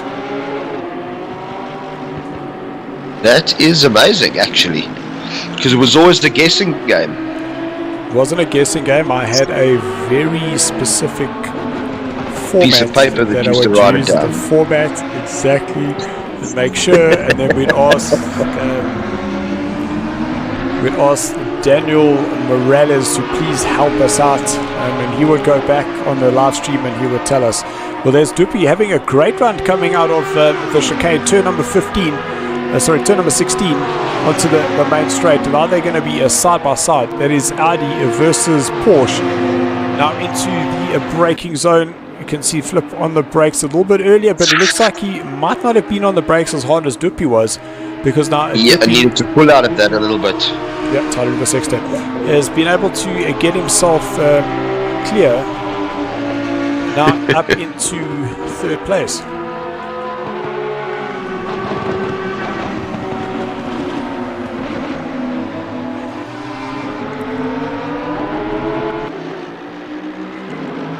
So all of a sudden I realized that, oh, there we go, so those times are now coming up. I think once most people have done their pit stop. So it is just Bad Bull, Papa Whiskey, Delirious and Marius, or BRM Marius from Budget Racing Midval. I'm still ask Marius, I want to definitely have a go in his car. Did they have to paint the car green for you to have a go? No, they don't, because Okay, I've driven just checking. Vaughan Hills' old car, and that thing was black and orange. Well, there we go. And my go-kart is very far from green. I just want to bring to attention that Sly Peters actually, in the last lap, closed in by a second on Peter Brandt. So he definitely looks like he might be able to pull back that time he lost where he spun, I'm guessing, out from the lead and ended up in third place. Yes, it's not letting me go to any further there, so we'll just leave the timetables alone. I'm also so wanting to push the replay button to see whether that is going to work, but I just know the blue screen will be there. It will sneak up on you. No, I think let's not mess with a good thing. Peter Brandt hadn't pitted, so Sly Pete is in fact back into the lead, and now the race will be between Dupi and Sly Pete for the victory.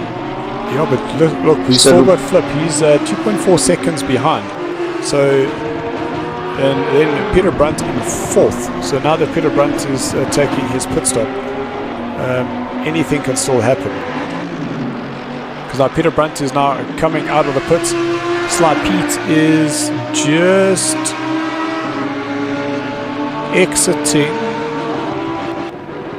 Oh, no, sorry. He's now going into turn number 10. Oh, he's gone very deep into turn number 10. Very deep. Another mistake there. Yeah. Will definitely close the gap and help with the slipstream down the straights.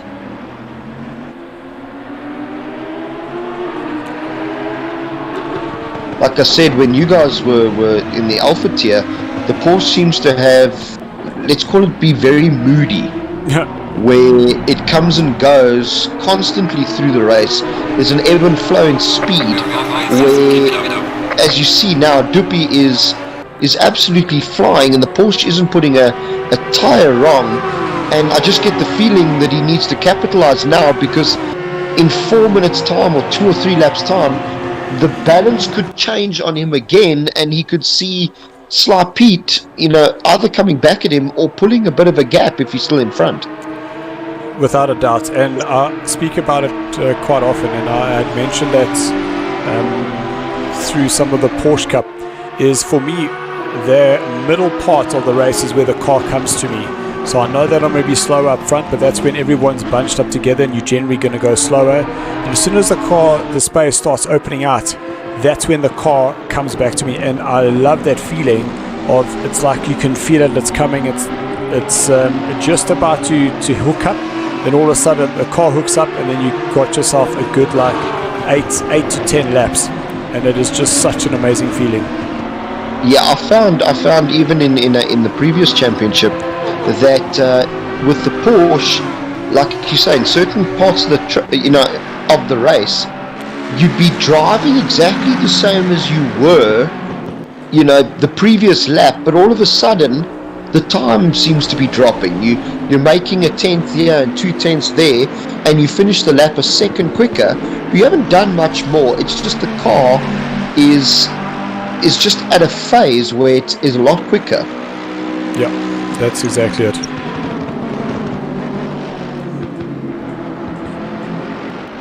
So my network's a bit bad, so I can't see the gap. I know the gap was 1.7 seconds. It's now 1.3 seconds That's between correct. first and second. That's Duppy going into the pits. What happened there? I'm sure Duppy had pitted. Well, it had showed that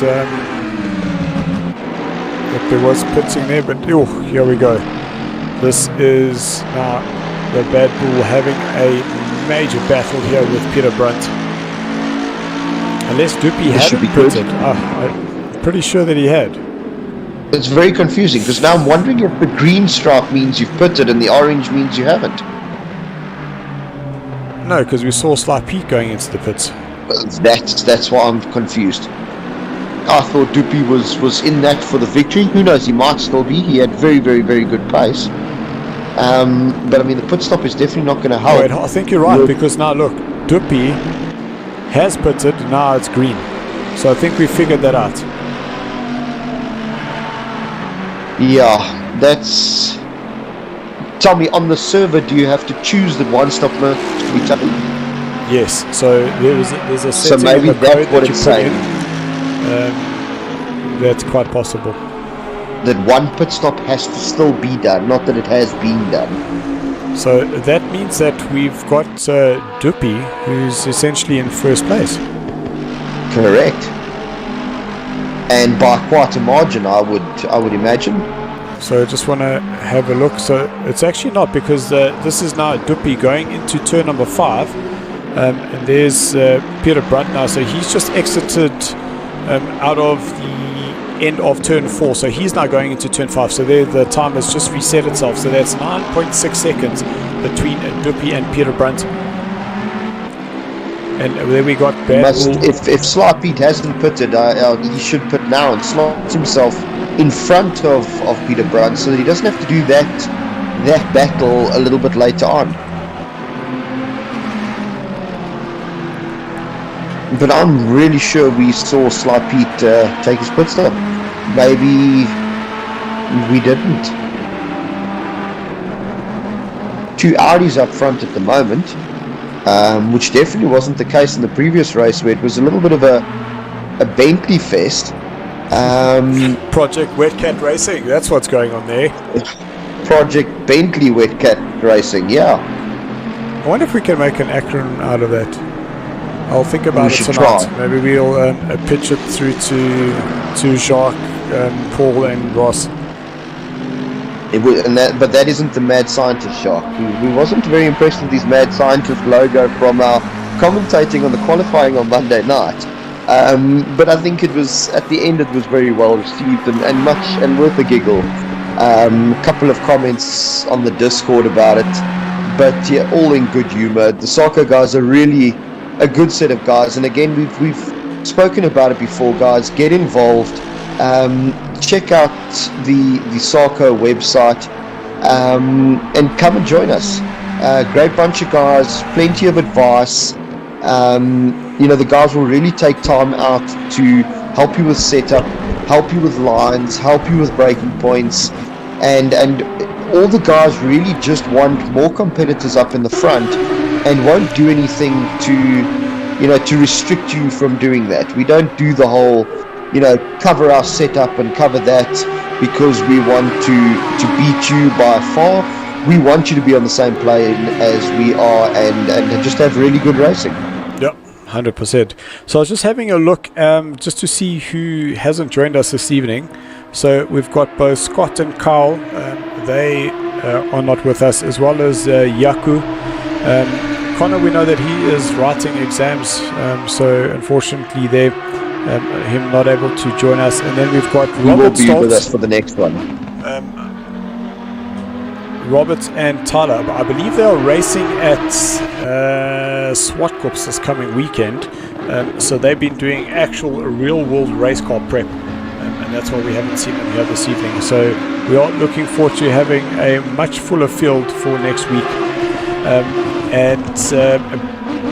Eleanor Bradbull, his real name is Brett.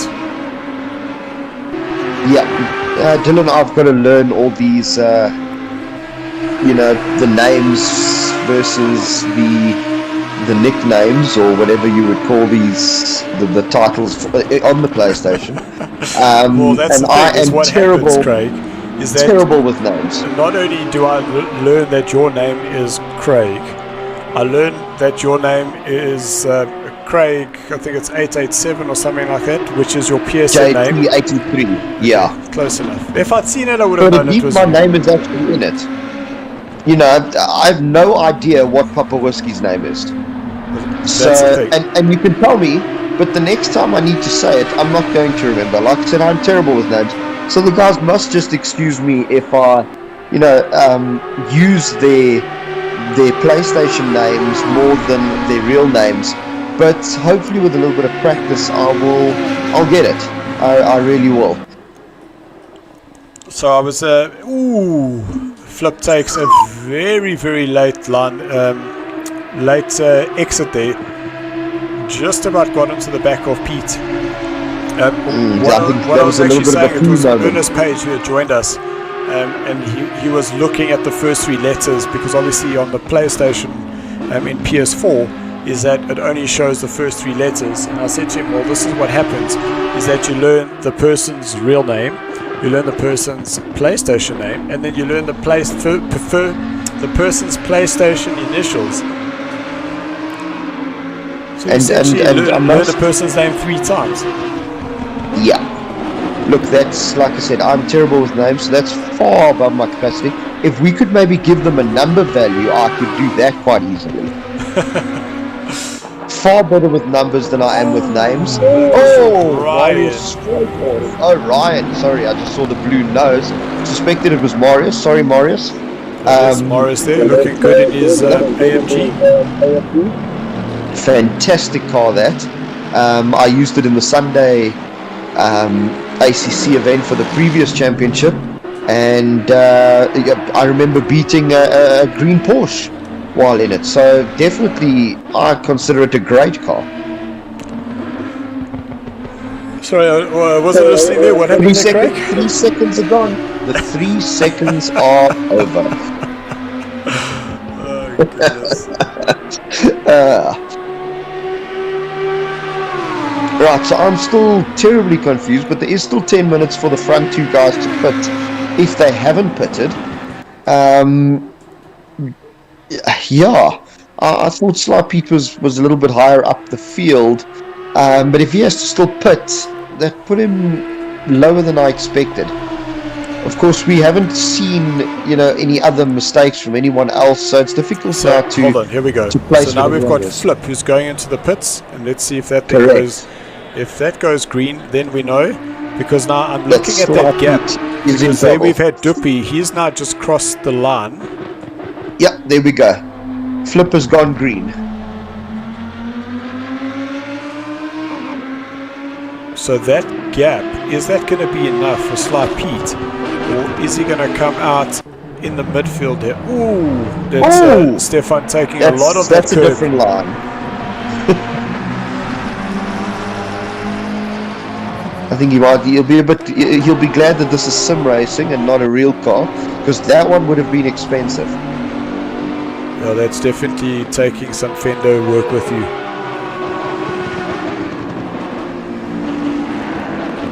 And how is Stephen doing? He seems running in 7th.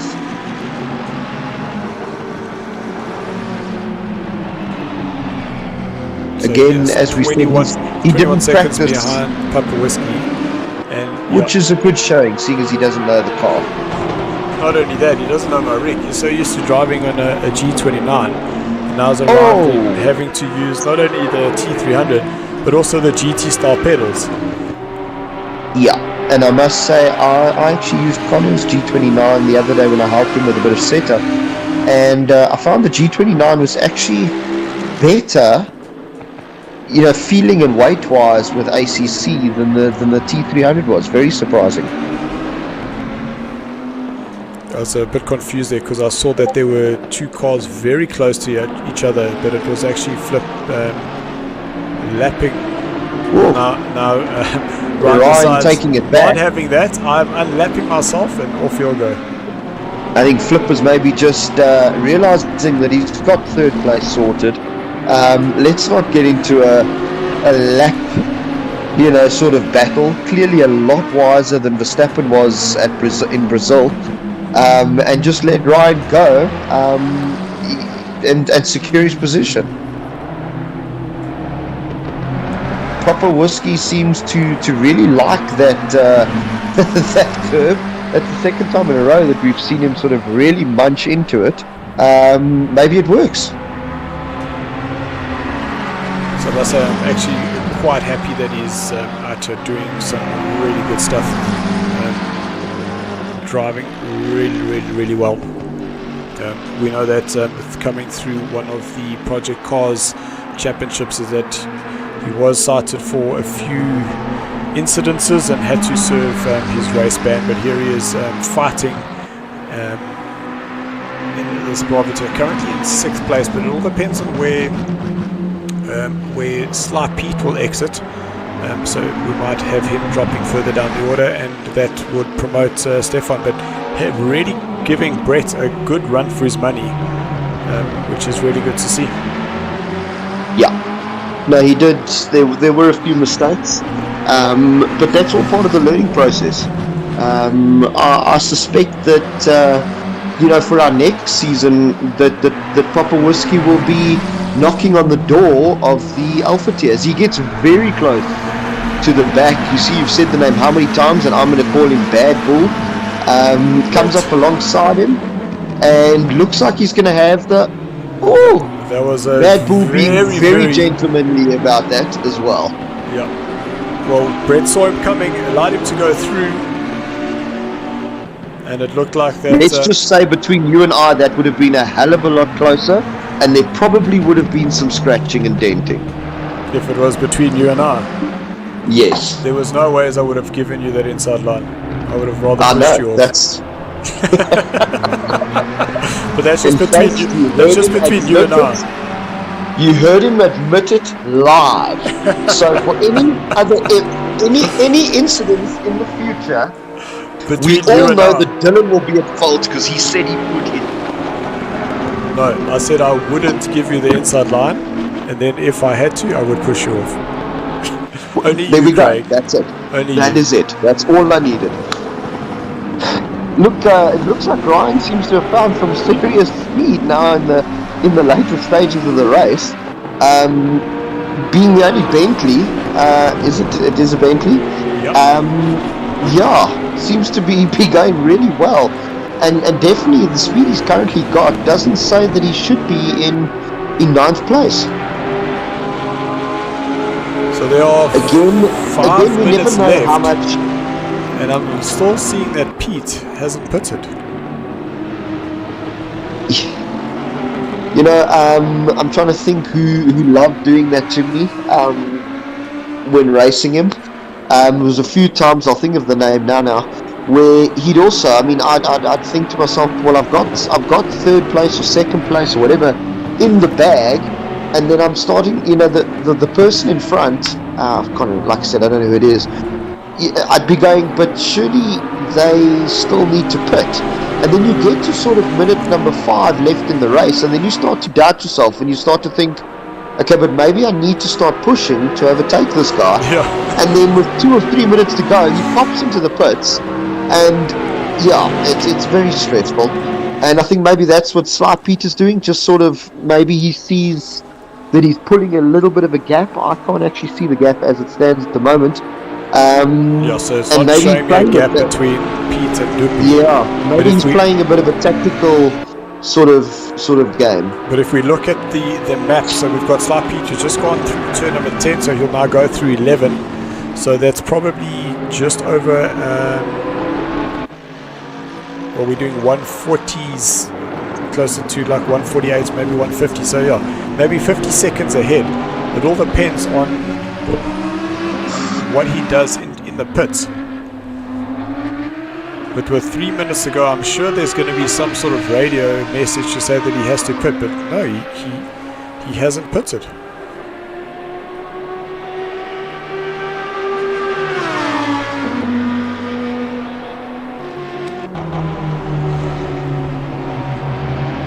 So these two are back at it.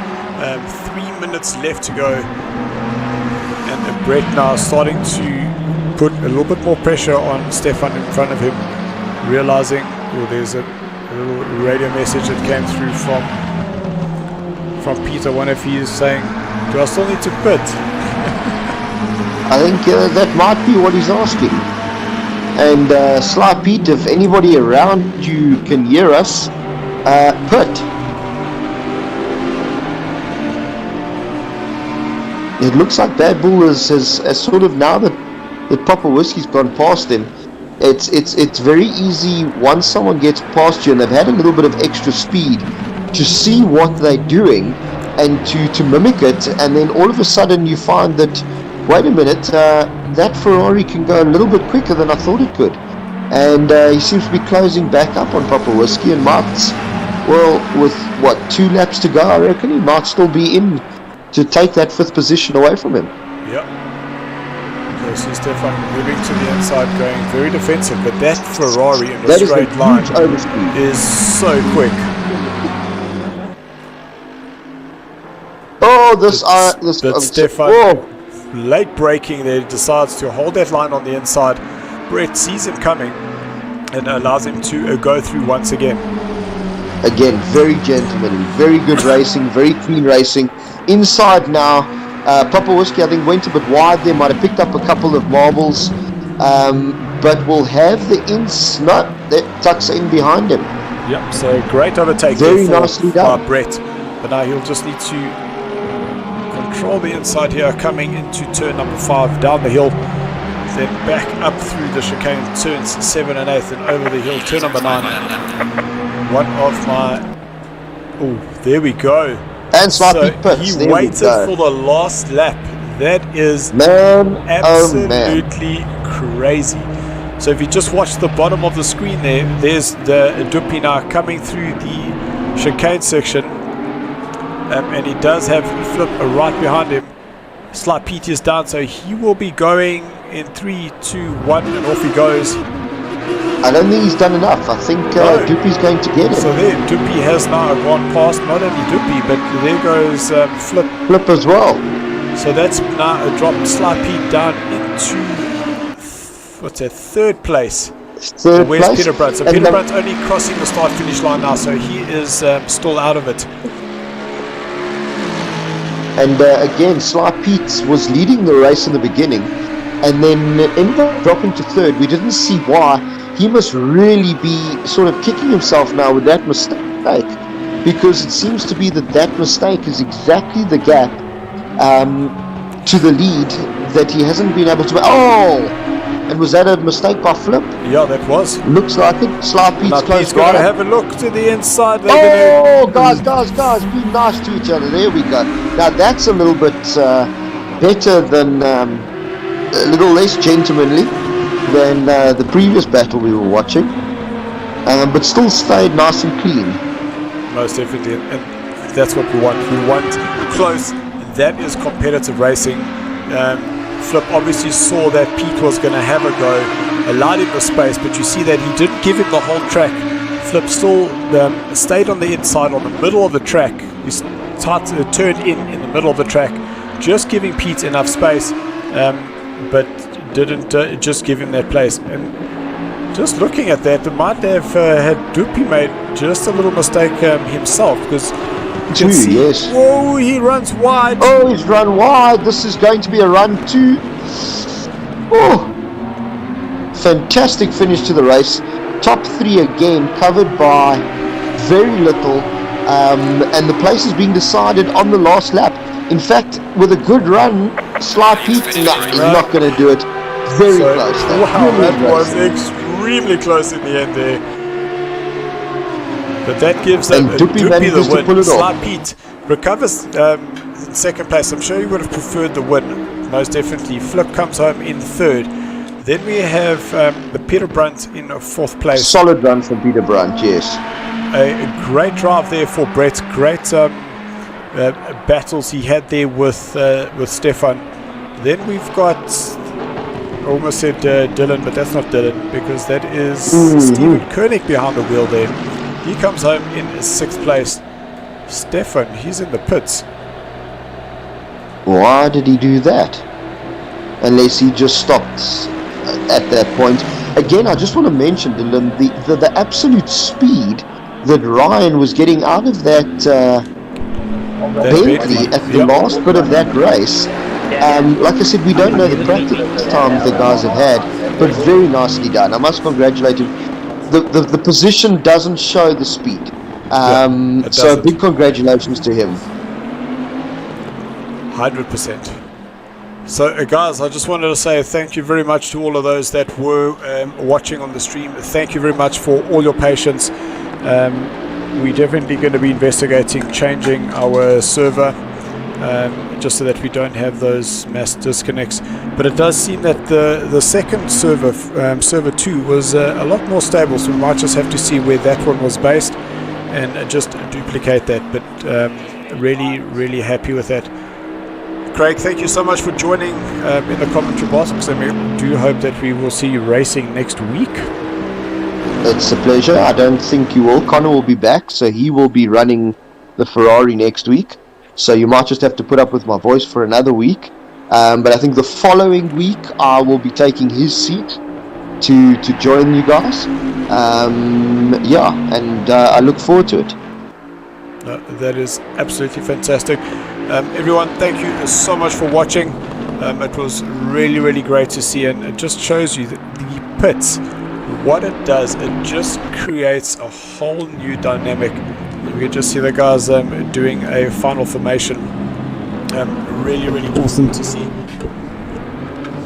Guys, it doesn't look like we will get our drivers in the Discord to have a chat. We'll definitely sort that out for next week. But an amazing drive there for Duppy, getting himself up into first place like Pete. I'd say stealing that second over Flip, but a great drive there for Flip. Definitely a theft. Third place for him in his first race with us. Peter Brunt down in fourth, and then we saw Brett. And look at that picture. What a great picture of all the cars now coming into pit lane. Craig, thank you so much. Very we'll nice. Chat to you again on Monday. Have a good evening. To Stephen Koenig for his assistance in terms of helping out for the commentary through our Alpha tier. We will have Stephen back next week doing the commentating for the Alpha tier while I do my racing. If it wasn't for Stephen, I would not be able to get behind the wheel, and I got myself in fifth place, which I'm pretty happy about. Lekker. Good night, everybody. Thanks again for joining us, and we'll see you on Monday. Thank you so much, guys. Cheers. So we see you on Monday. Keep practicing, keep racing. And all I could say is thanks for watching. Yos.